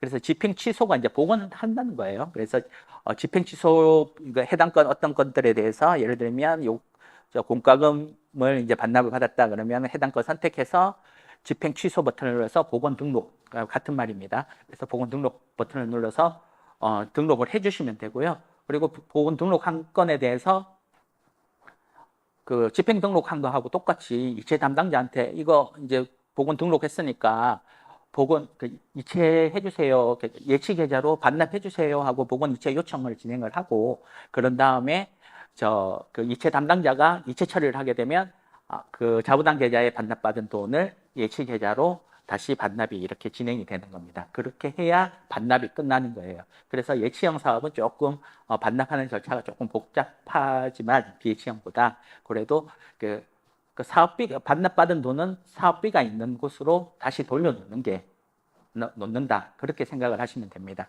그렇게 해서 이제 반납하는 절차까지 제가 말씀을 드린 것 같습니다. 그래서 그 반납하는 거는 돈을 반납을 받으면 사업비가 예치되어 있는 계좌로 반납을 받아야 돼요. 그렇기 때문에 예치형 사업 같은 경우에는 사업비가 예치 계좌에 있기 때문에 반납받은 돈을 예치 계좌로 다시 넣어놔야 되고 비예치형 사업 같은 경우에는 사업비가 자부담 계좌에 있기 때문에 그냥 자부담 계좌로 반납받으면 그걸로 끝이다. 그렇게 생각을 해주시면 될 것 같습니다.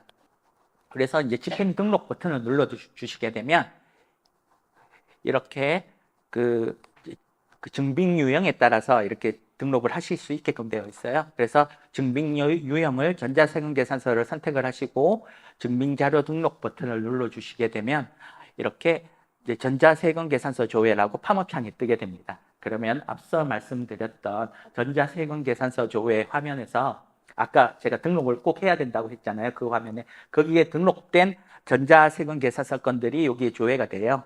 여기 조회가 되면 해당 건을 선택을 하시고 확인 버튼을 눌러서 증빙자료를 등록을 해주시면 됩니다. 근데 예를 들면 세금계산서 금액이 공급가액이 뭐 90만 원이고 부가세액이 9만 원이 99만 원짜리 세금계산서다. 그랬을 때 한 번에 반드시 99만 원을 해야 되는 건 아니고요. 99만 원 내에서 분할해서 나눠서 등록을 하실 수도 있습니다. 그렇다는 부분 참고를 하시면 될 것 같고요.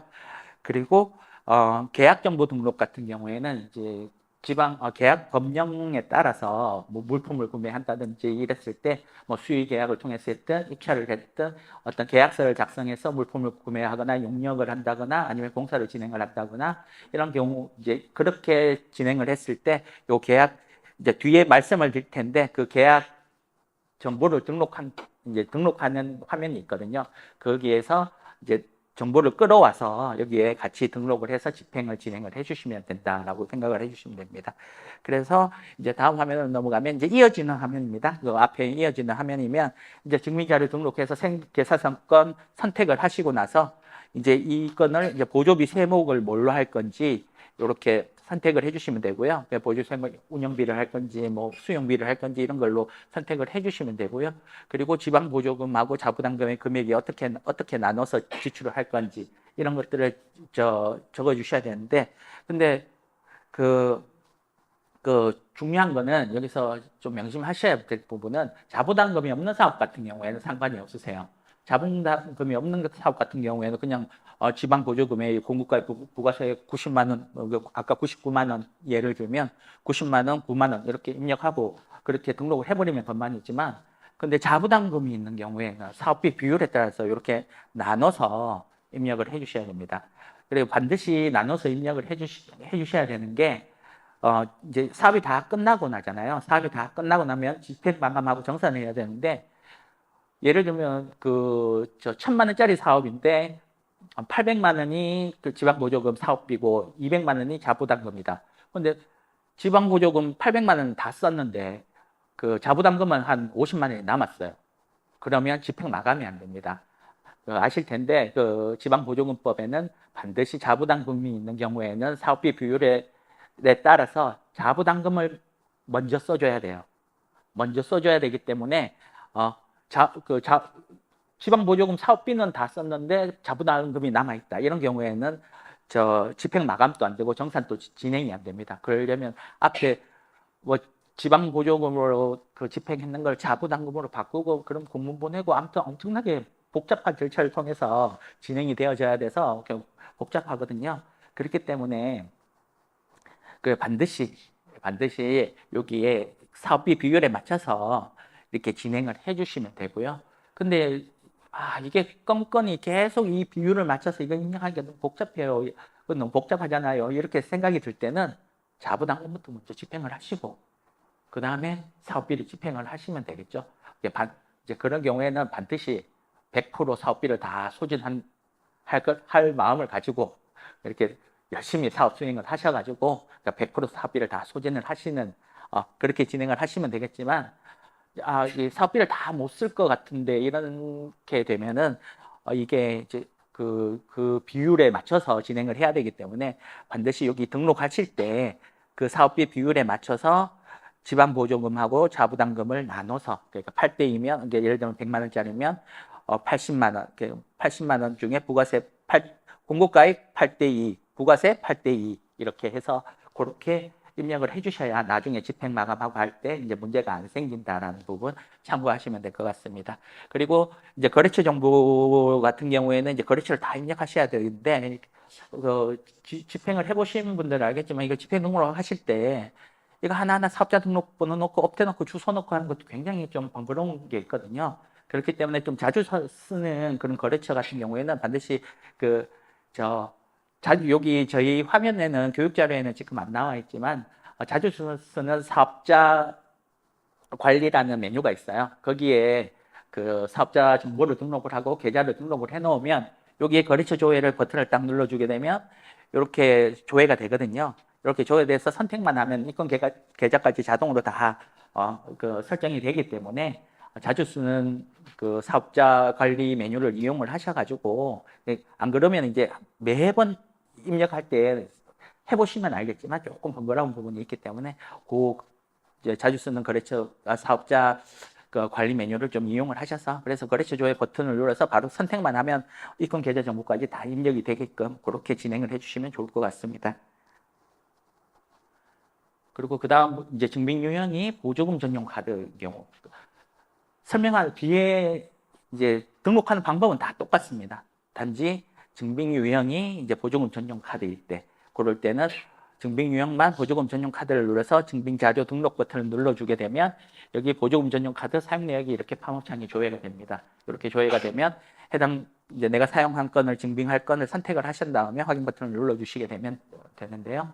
그럴 때 이것도 마찬가지로 100만 원을 카드를 100만 원을 긁었다. 100만 원을 긁었다고 해서 반드시 100만 원을 한 번에 쓰실 필요는 없고요. 그 100만 원 안에서 그렇게 진행을 해주시면 됩니다. 안에서 50만 원, 50만 원 나눠서 등록을 해주셔도 상관은 없습니다. 요것도 뭐 앞에서 말씀을 드렸다시피 보조 세목하고 지방보조금, 자부담금 비율에 따라서 등록을 하시고요. 이렇게 저장 버튼을 눌러서 등록을 해주시면 됩니다. 다음은 이제 인건비 운영수당 집행관리 같은 경우에는 이제 별도의 화면이죠. 그러니까 집행관리 등록하는 화면이 아니고 이제 인건비 운영수당 같은 경우에는 앞서 말씀드렸다시피 원천세를 떼고 그 원천세를 소득 신고를 하고 이렇게 해야 세금 신고를 해야 되는 그런 건들 있잖아요. 그런 건들은 반드시 여기 인건비 운영수당 집행관리에서 집행 등록을 한 다음에 이체 처리를 이제 진행을 해주시면 됩니다. 그래서 이 인건비 운영수당 집행관리에서 인건비 운영수당 일괄 업로드 버튼을 눌러가지고 이제 업로드 처리를 진행을 하면 되는데요. 그 시스템에서 자체적으로 행추가해서 뭐 요렇게 할 수는 없습니다. 반드시 인건비 운영수당 일괄 업로드 버튼을 눌러주게 되면 이렇게 팝업창이 뜨거든요. 이렇게 팝업창이 뜨면 서식 다운로드 버튼을 눌러주게 되면 아래쪽에 엑셀 서식이 다운로드가 됩니다. 그러면 여기 지금 보이시는 화면 거의 그대로 이렇게 예시가 이렇게 나와 있을 거예요. 이런 식으로 이제 나와 있을 텐데 이 내용을 보시고 여기에 맞춰서 진행을 해주시면 됩니다. 그래서 이제 앞서 말씀드렸다시피 소득과 관계되는 부분이기 때문에 실지급액과 원천징수액은 반드시 구분해서 이렇게 입력을 해주셔야 된다라는 부분입니다. 그래서 그 실지급액 같은 경우에는 실제 받는 사람 계좌를 입력을 하시면 되는 거고요. 원천징수액 같은 경우에는 이제 별도의 원천징수를 관리하는 세금 신고 관리를 하는 별도의 뭐 세외 계좌라는 게 이런 게 있을 수 있겠죠. 그 계좌를 입력을 해주시면 됩니다. 물론 그 계좌를 자부담 계좌로 하셔도 상관이 없습니다만 만약에 이분이 홍길동이라는 이분이 뭐 인건비를 300만 원 받는데 그 중에 우리 사업에서 100만 원 받고 또 다른 사업에서 100만 원 받고 또 다른 사업에서 뭐 100만 원 받고 이렇게 해서 300만 원이라서 세금 신고는 한 번에 해야 되잖아요. 근데 그런 경우에 같은 경우에는 이제 세금 이제 원천 징수하는 이 관리 계좌를 자부담 계좌로 하면 안 됩니다. 제 계좌로 이렇게 넣어 놓으면 안 돼요. 다른 인건비에 해당하는 그 원천 징수액을 그렇기 때문에 우리 사업에서만 인건비가 지급될 때는 자부담 계좌로 이제 원천 징수액을 그 액 계좌로 이렇게 사용을 하실 수 있다. 그 정도로 생각을 해주시면 될 것 같습니다. 그래서 그렇게 하고 난 다음에 이제 이전에도 이제 그 서식 업로드 한 다음에 등록까지 하고 이제 요청을 이제 하실 수가 있고요. 그리고 인건비 운영수당 집행 내용 및 증빙 관리라는 요거는 별도 다른 메뉴입니다. 여기에서는 이제 이체 요청에서 이체가 완료된 건들에 대해서 앞서 말씀드렸다시피 반납을 진행할 때 이제 처리를 하는 거고요. 여기 보건 등록, 앞에 집행 등록 말씀드릴 때 말씀드렸잖아요. 보건 등록이라는 거는 예치형 계좌에만 해당이 되는 거고, 예치형 사업에만 해당이 되는 거고, 그 방법은 똑같습니다. 사업비를 받아서, 반납 금액을 받아서 다시 예치 계좌로 돌려놓는다라고 생각을 해주시면 되는데, 여기서 이제 명심하셔야 되는 부분은 인건비 운영수당이기 때문에 아까 보셨다시피 실지급액하고 원천징수액이 나눠져 있잖아요. 그래서 돈이 나갈 때 홍길동 씨한테 90만 원이 나가고 원천징수액 계좌로 80만 원이 나가고 이렇게 두 군데로 나가게 되잖아요. 그런데 그런 경우에는 실지급액만 받아서 반납 처리를 보건 등록해서 반납 처리가 안 됩니다. 원천징수액 나간 것까지 같이 반납을 받아서 처리를 하셔야 돼요. 그래서 한 번에 100만 원이 나간 거예요. 그러니까 쉽게 이야기하면 돈이 인건비가 나갈 때 100만 원이 나갔으면 거기에서 90만 원은 홍길동한테 갔고 10만 원은 원천징수 계좌로 갔더라도 시스템상에서는 100만 원이 나간 걸로 인식을 하는 거거든요. 그렇게 해서 반납을 할 때도 100만 원을 반납을 해줘야 되는 거예요. 그렇기 때문에 90만 원 실지급액 홍길동 씨한테 반납받고 그리고 그 원천징수 계좌에 있는 돈 또 10만 원을 자부담 계좌로 입금을 시킨 다음에 100만 원을 보건 등록해서 반납 처리를 해줘야 된다라고 생각을 해주시면 될 것 같습니다. 그리고 이제 이체 확인증, 인건비하고 소득하고 관련된 부분이기 때문에 이 부분은 뭐 이체 확인증 이런 것들은 이제 첨부가 되어져야 되거든요. 그래서 이체 확인증은 이제 이체가 완료돼야지 이체 확인증을 출력을 할 수가 있잖아요. 그런 것들 다 출력해서 여기 해당 화면에서 요거 집행 목적 클릭을 하시면 선택을 하시게 되면 이렇게 상세제어 팝업창이 뜨거든요. 그러면은 이체가 다 되고 나서 집행이 다 완료된 후에도 첨부 파일을 계속해서 추가해 줄 수 있다라고 생각을 해주시면 될 것 같습니다.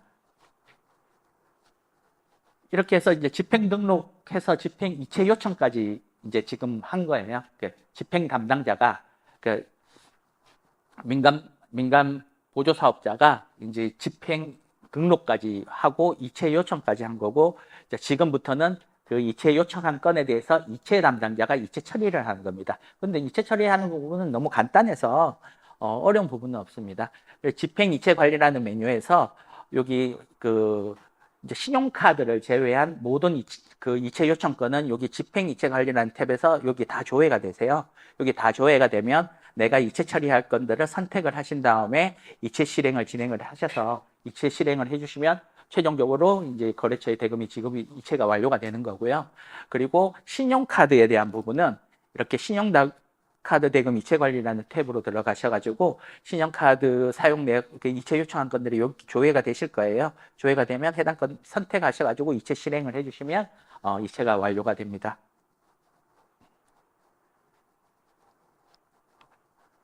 다음은 이제 거래처 계약 관리인데요. 거래처 계약 관리 같은 경우에는 앞서 말씀드렸다시피 물품 용역, 공사 뭐 이런 거 할 때 뭐 수의 계약을 하시거나 아니면 입찰을 하시거나 이렇게 관련 법령에 의해서 계약서 작성을 해서 이제 물품을 구입을 한다거나 이렇게 계약을 진행을 하셨을 때 해당 거래처 계약 관리에서 해당 정보를 그 계약에 관한 정보를 입력을 해주신다. 라고 생각을 해주시면 됩니다.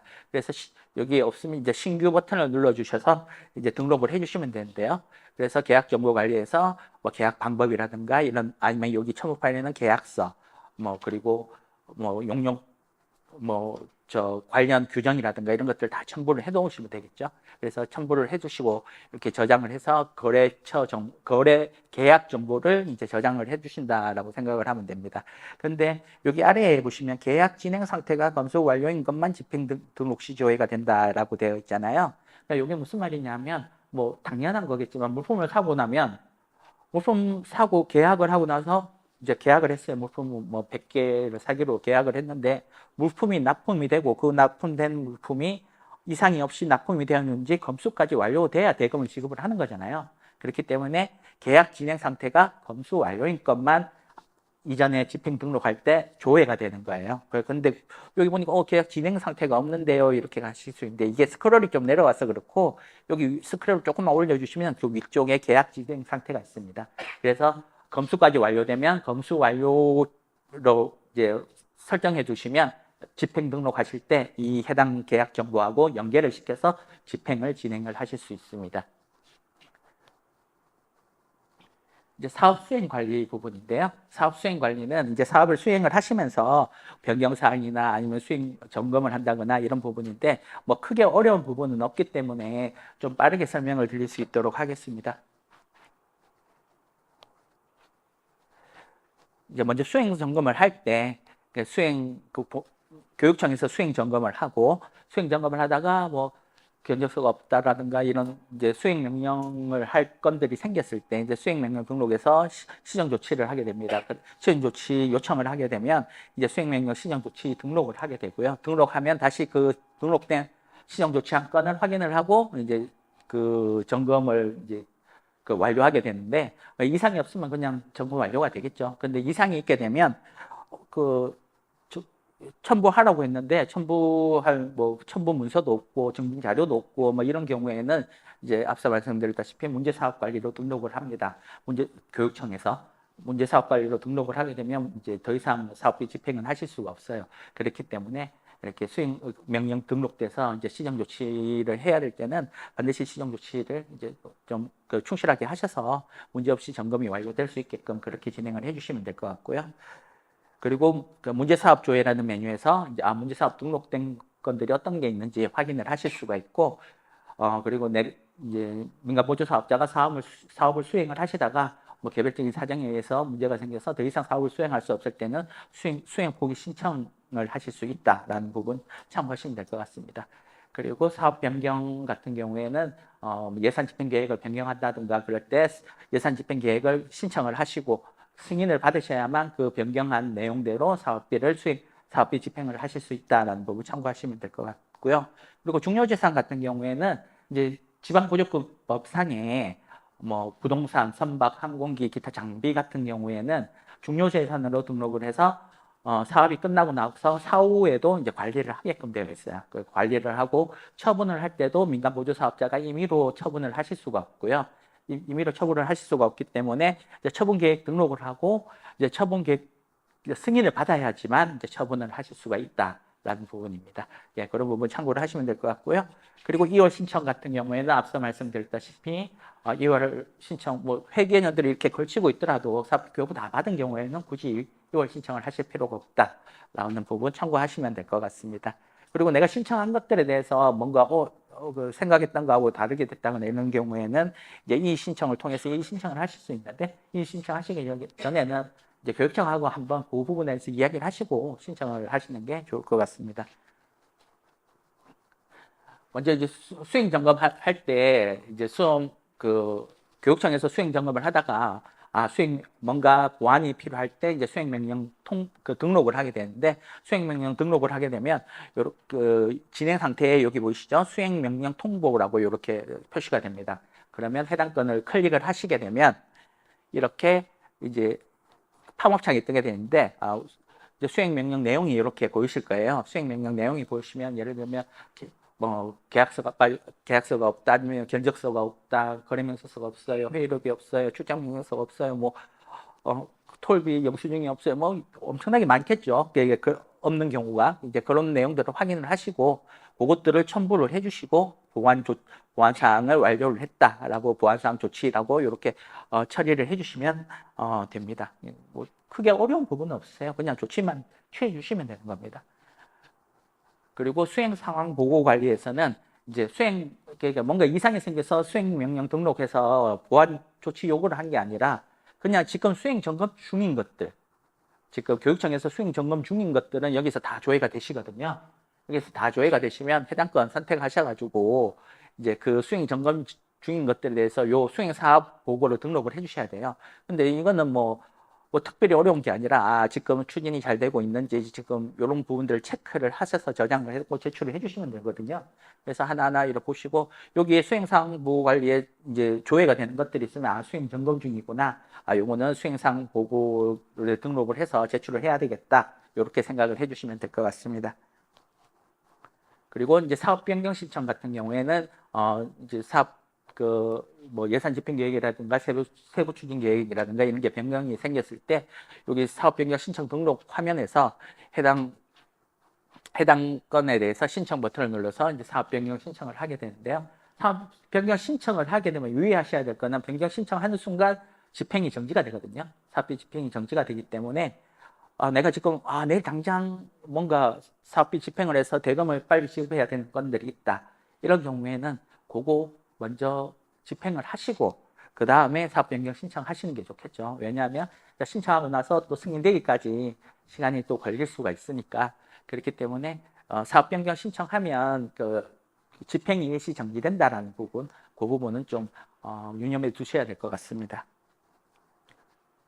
그래서 신청 버튼을 누르게 되면 이렇게 사업 변경 신청 등록 팝업창이 뜨게 되는데요. 이렇게 팝업창이 뜨게 되면 뭐 탭이 여러 개가 있는데 이 중에서 뭐 전부 다 작성해야 되는 건 아니시고요. 내가 사업 변경 신청하기를 원하는 뭐 탭에 들어가셔가지고 변경 내용 작성하셔서 최종적으로 제출을 진행을 해주시면 됩니다.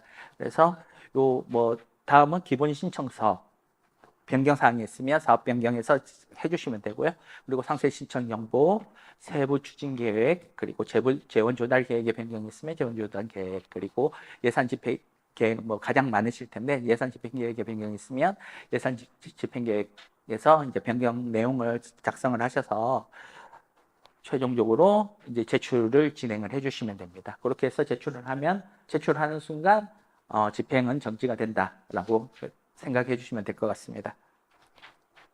다음은 2월 신청 같은 경우에는 뭐 몇 번을 설명드렸지만 뭐 회계연도가 있더라도 내가 사업비 교부를 다 받았다 그런 경우에는 굳이 2월을 하실 필요가 없고요.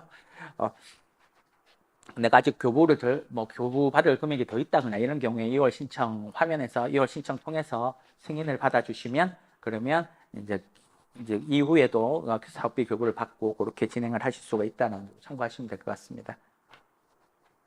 그리고 중요재산관리에서 앞서 말씀드렸다시피 관련 비중에서 부동산 선박, 항공기, 뭐 기타 장비 이런 것들은 중요재산으로 등록을 해서 중요재산으로 관리를 해주셔야 되고요. 여기에서 이제 중요재산 등록 버튼을 눌러주시게 되면 이렇게 팝업창이 뜨게 되거든요. 이렇게 팝업창이 뜨게 되면 이제 그 등록하려는 재산 종류에 맞게 그렇게 등록을 하셔서 저장 버튼을 눌러주시면 중요재산 등록이 완료가 되고요.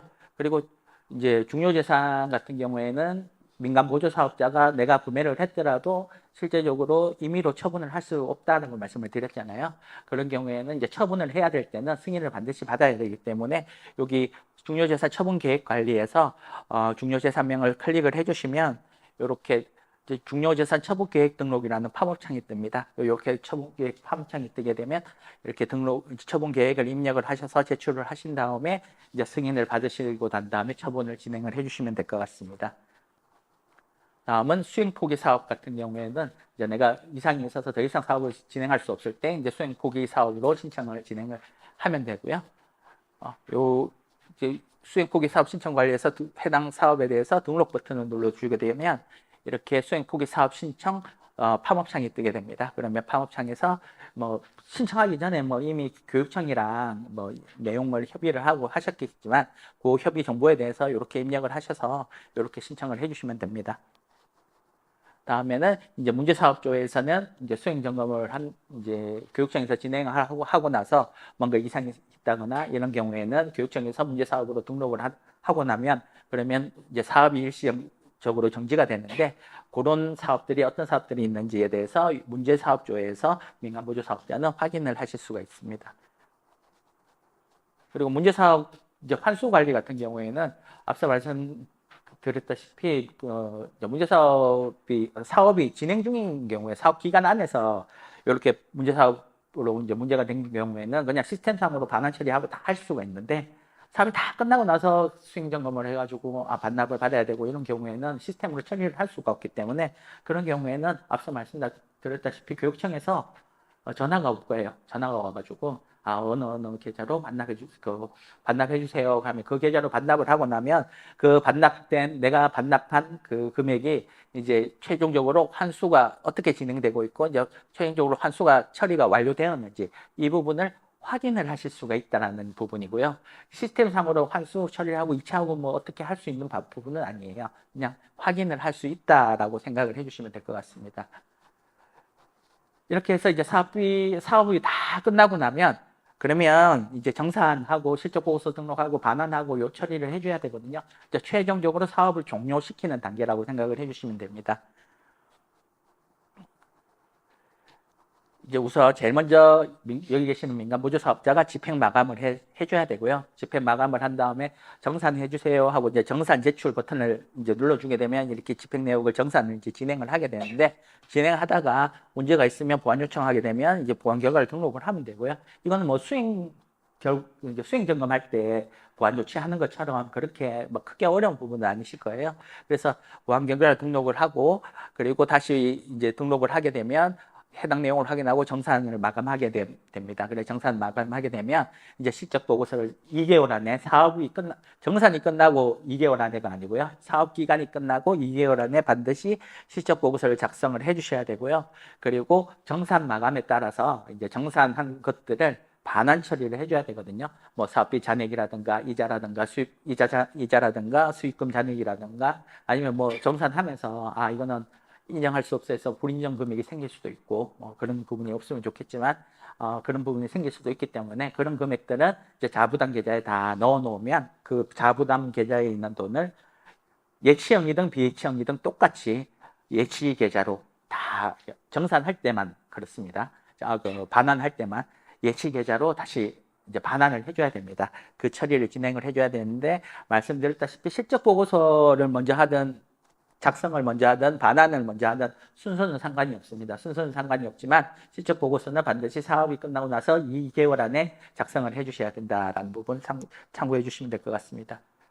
여기에서 이제 집행 마감을 하는 부분인데요. 이제 이제 연말 되고 하면 집행 마감을 하실 텐데, 집행 마감을 하실 때 집행 마감 버튼을 클릭을 해서 집행 마감을 해주시면 되는데, 앞서 말씀드렸다시피 자부담금 같은 경우에는 자부담금이 있는 사업은 자부담금은 남아 있는데 그 보조 사업비는 돈을 다 썼다 이런 경우에는 마감 누르면 마감이 안 됩니다. 자부담금을 먼저 써야 됩니다. 그럼 다른 입장이 뜨면서 마감이 안 돼요. 그렇기 때문에 집행하실 때 반드시 자부담금이 있는 사업은 반드시 그 사업 비율을 생각을 하셔서 집행을 해주셔야 될 것 같고요. 그리고 집행 마감을 한 다음에 이제 이자 등록하고 수익금 등록을 해줘야 되는데, 이자 등록 같은 경우에는 여기 예치계좌 이자 등록은 이제 예치형 사업에 해당되겠지만, 예치계좌에 여기 돈이 이미 이제 입력이 되어 있을 거예요. 이미 설정이 되어 있어서 예치계좌는 교육청 계좌잖아요. 교육청 계좌이기 때문에 여기 계신 민간보조사업자분들이 뭐 손댈 수 있게도 안 되어 있고 그냥 비활성화되어 있습니다. 그래서 요거는 그냥 확인만 해주시면 될 것 같고요. 그리고 여기 오른쪽에 있는 자부담 계좌에 있는 이제 자부담 계좌에서 발생한 이자를 등록을 해주셔야 되는데, 1번 이자 금액조 제일 위에는 예치형이든 비예치형이든 그 자부담 계좌에서 발생한 모든 이자 금액을 입력을 해주시면 되고요. 입력을 해주시면 되는데, 이제 예를 들면 100원이다. 총 금액이 이자 금액이 100원인데 그 100원이 어떤 거에 대한 100원이냐 이거를 이제 여기서 나눠 주셔야 되거든요. 예를 들면 비예치형 사업 같은 경우에는 비예치형 사업이면서 자부담금이 있는 사업 같은 경우에는 그 자부담금에 사업비가 있고, 그리고 자부담금도 자부담 계좌 안에 있고, 자부담 계좌 안에 사업비와 자부담 계좌가 같이 있잖아요. 그러면은 이 100원이 사업비에 대한 그 사업비에 대한 이자는 얼마고 자부담금에 대한 이자는 얼마인지 이렇게 나눠 주셔야 된다는 거예요. 이렇게 나눠 주셔야 되고, 그 중에 자부담금에 대한 이자는 반환 대상이 아닙니다. 그렇기 때문에 그 사업비에 대한 이자만 반환 대상이에요. 그렇기 때문에 반환하는 금액은 여기 재원구분 지방보조금, 즉 사업비에 대한 이자 금액의 여기에 입력한 금액이 반환 금액이 되는 겁니다. 그래서 여기에 입력한 금액만 교육청에서 보여요. 실제로 처리를 할 때, 반환 처리할 때 지방보조금, 재원이자 금액 여기에 대한 금액만 보인다라고 생각을 하시면 되고, 그리고 만약에 이자 금액이 100원인데 이게 자부담 계좌니까 가장 많이 하는 실수신데, 자부담 계좌니까 여기 자부담금에 100원, 여기 0원 이렇게 해놓으면 이제 교육청에서 이 반환 해달라고 이렇게 요청할 때 보면 이 금액이 안 보입니다. 그 자부담 계좌 이자 금액이 안 보여요. 0원으로 보이거든요. 아예 안 보이기 때문에 여기에 입력하는 금액이 반환되는 금액이라고 생각을 하시고, 근데 그러면 사업비 비율에 따라서 어떻게 나누냐, 이거는 여기 민간보조사업자분들이 계산하실 건 아닌 것 같고요. 그 교육청에 확인하셔서 총 자부담 계좌에 100원이 발생을 했는데 반환해야 되는 금액이 얼마인가요? 이렇게 물어보시고, 등록하시기 전에 물어보시고, 80원이다 그러면 80원, 20원 이렇게 입력하시면 되고, 50원이에요 그러면 50원, 50원 입력하시면 되고, 뭐 90원이에요 그러면 90원, 10원 이렇게 입력을 해주시면 된다라고 생각을 하시면 될 것 같습니다. 그리고 수익금도 마찬가지입니다. 수익금 총 금액은 여기에다가 입력을 하고, 그 수익금이 사업비와 자부담금으로 어떻게 나뉘어지는지 그 부분을 확인하고, 실제로 반환해야 되는 수익금은 여기 사업비에 들어가는 여기에 입력하는 수익금이다 라고 생각을 해주시면 될 것 같습니다. 그래서 이제 최종적으로 이자까지 등록하고 수익금 등록하고 나면 이렇게 이제 정산 제출을 하게 되면 이제 교육청에서 정산을 진행을 하게 됩니다. 정산을 진행을 하게 되면 요렇게 정산을 진행하다가 정산 검토 의견 조회라는 메뉴에서, 그러니까 교육청에서 정산 진행하다가 보완 요청을 한다거나 이런 건들이 있으면 여기에서 조회가 되실 거예요. 조회가 되면 여기 진행 상태가 보완 요청으로 되어 있을 텐데, 그거를 클릭을 하셔서 이제 보완을 진행을 해주시면 되는 거거든요. 그래서 보완 요청을 진행 상태에 있어서 이제 보완 요청을 클릭을 하게 되면 이렇게 팝업창이 뜨게 되는데, 이렇게 팝업창이 뜨면 내용을 확인을 하시고, 요 내용에 대해서 이제 검토 진행 사항을 의견을 입력을 하고 그렇게 진행을 해주시면 될 것 같습니다. 다음은 이제 최종적으로 정산이 완료가 되고 나면 정산 결과 조회라는 메뉴에서 여기에서 정산이 완료가 됩니다. 정산이 결과를 조회를 하실 수가 있고요. 세부 내역별로 뭐 그 금액이라든가 집행금액 이런 것들을 확인을 하실 수가 있습니다. 그리고 이제 2개월 안에 실적 보고서를 작성을 해야 되니까 실적 보고서 등록을 해 주셔야 되잖아요. 그래서 정산이 마감 이제 정산이 마감되고 나면 요 실적 보고서 등록할 때는 뭐 정산 보고서라든가 이런 집행 내역 이런 것들 다 불러와지기 때문에 사업 결과나 이런 것들만 이제 입력을 해 주시면 될 것 같은데, 여기 클릭을 해보시면 이제 각 탭별로 하나 입력을 해주시면 됩니다. 그래서 각 탭별로 기본 현황, 계획 대비 실적, 그리고 사업 성과, 중요재산이 등록된 경우에는 중요재산 내용 확인을 하시고요. 정산 보고서 중에 이제 총괄 정산이 어떻게 되었는지, 그리고 각 탭별로 집행 내역이라든가 집행 잔액 발생 사유, 집행 내역 이제 전용 카드도 사용한 내역, 그리고 사업 변경한 내역, 이런 부분들을 이제 확인을 하실 수가 있습니다. 이것들은 다 불러와지실 거예요. 그리고 다음에 검증 결과, 이제 검증 결과 같은 경우에는 3억 이상 같은 경우에 이제 검증 결과를 등록을 하게 되는데, 총사업비 3억 이상 10억 미만 이런 경우에는 검증 결과를 하게 되는데, 이런 부분들을 맞게끔 이제 다 그 탭별로 이렇게 진행을 해주시면 됩니다. 그리고 감사보고서 하시고 이제 다 완료가 되시고 나면 최종적으로 제출을 진행을 해주시면 됩니다. 그러면 실적 보고서 제출은 완료가 됩니다. 그리고 제출하고 나서 교육청에서 승인을 하면 이제 최종적으로 실적 보고서에 대한 부분은 확정이 되는 겁니다. 그리고 이제 정산이 마감됐으니 아까 말씀드렸다시피 이제 반환을 해야 되잖아요. 이제 요 반환이라는 거는 그 민간 보조 사업자분들이 가지고 계신 자부담 계좌에 지금 남아있는 돈을 전부 교육청 계좌로 다 반환하는 절차예요. 그 반환하는 절차는 뭐 민간 보조 사업자가 뭐 등록하고 이런 건 아니고요. 그 교육청에서 내용을 확인하고 정산한 내용을 바탕으로 해서 반환해 주세요 하고 등록을 하면 내용만 확인하고 이체 처리만 해주면 되는 거거든요. 여기에서 이제 반환 명령 조회를 하면 여기 반환 이체 요청이라고 진행 상태가 되어 있을 거예요. 그거를 클릭을 해주시면 이렇게 교육청에서 등록한 내용이 이렇게 이제 조회가 되십니다. 조회가 되시는데, 여기에서 그런 다음에 이제 이체를 진행을 해주시면 되는 건데, 여기에서 뭐 간단하게 이제 예치형하고 비예치형하고 다른 부분을 말씀을 드리자면, 예치형 사업 같은 경우에는 그 사업비가 예치 계좌에 있다고 그랬잖아요. 예치 계좌에 사업비가 있잖아요. 그렇기 때문에 그 사업비 잔액이 남으면 그 잔액이 어디에 있나요? 예치 계좌에 그대로 있겠죠.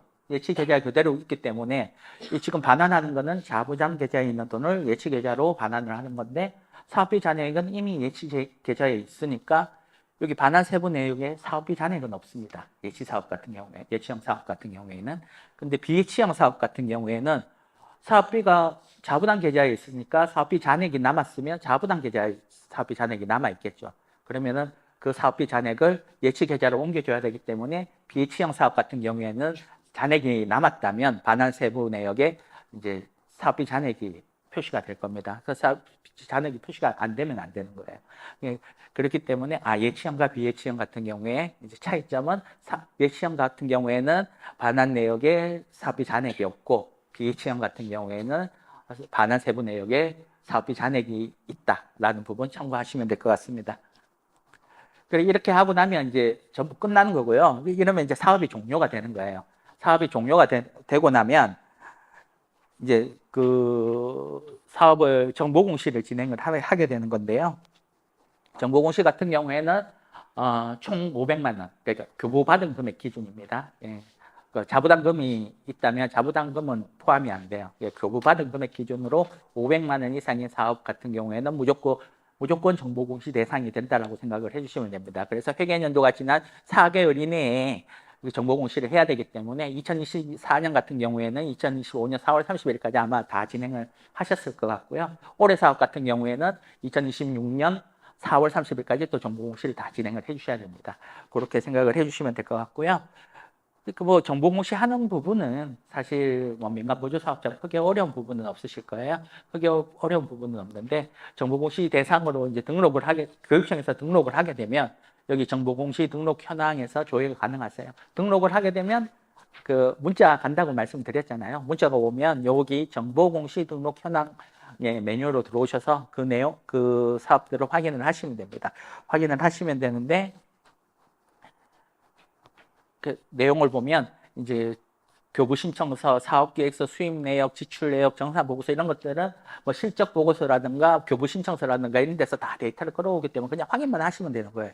확인만 하시면 되는 거고, 만약에 이제 3억 이상, 10억 미만 같은 그런 사업 같은 경우에는 이제 그 검증 결과, 별도의 검증 결과를 입력해야 되기 때문에 검증 결과를 입력을 해 주셔야 되는 거고요. 그리고 이제 10억 이상 같은 경우에는 회계감사 보고서나 감사 지적 사항이나 이런 부분들을 입력을 해 주셔야 된다라고 생각을 해 주시면 됩니다.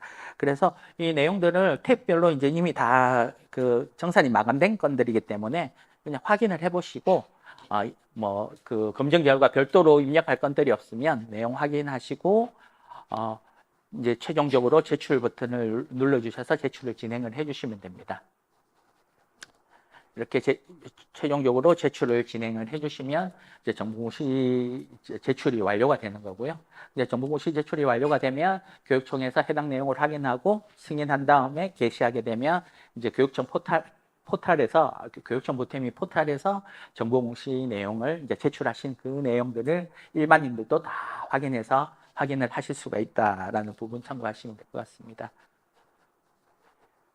이제 교육청 포탈에서 여기 정보공시라고 있잖아요. 여기 정보공시 클릭하셔서 내용을 확인을 해서 민간보조 사업자분들이 지금 그 제출하신 건들을 이렇게 다 일반인들도 다 조회를 하실 수 있다라는 부분이고요. 그러니까 정보공시하는 등록하는 게 뭐 어려운 부분은 없지만 앞서 말씀드렸다시피 저희가 교육청 보태미 시스템을 통해서 지방 보조금을 관리하는 이유는 이 정보공시를 하기 위해서 그런 거다라고 생각을 해주시고 정보공시 등록 이 대상이 선정됐는데 계속 입력 안 하고 있으면 문자 계속 할 수 있거든요. 그만큼 계속 중요하기 때문에 다른 거는 문자가 계속 안 갈 텐데 이거 같은 경우에는 문자가 계속 갈 수가 있어요.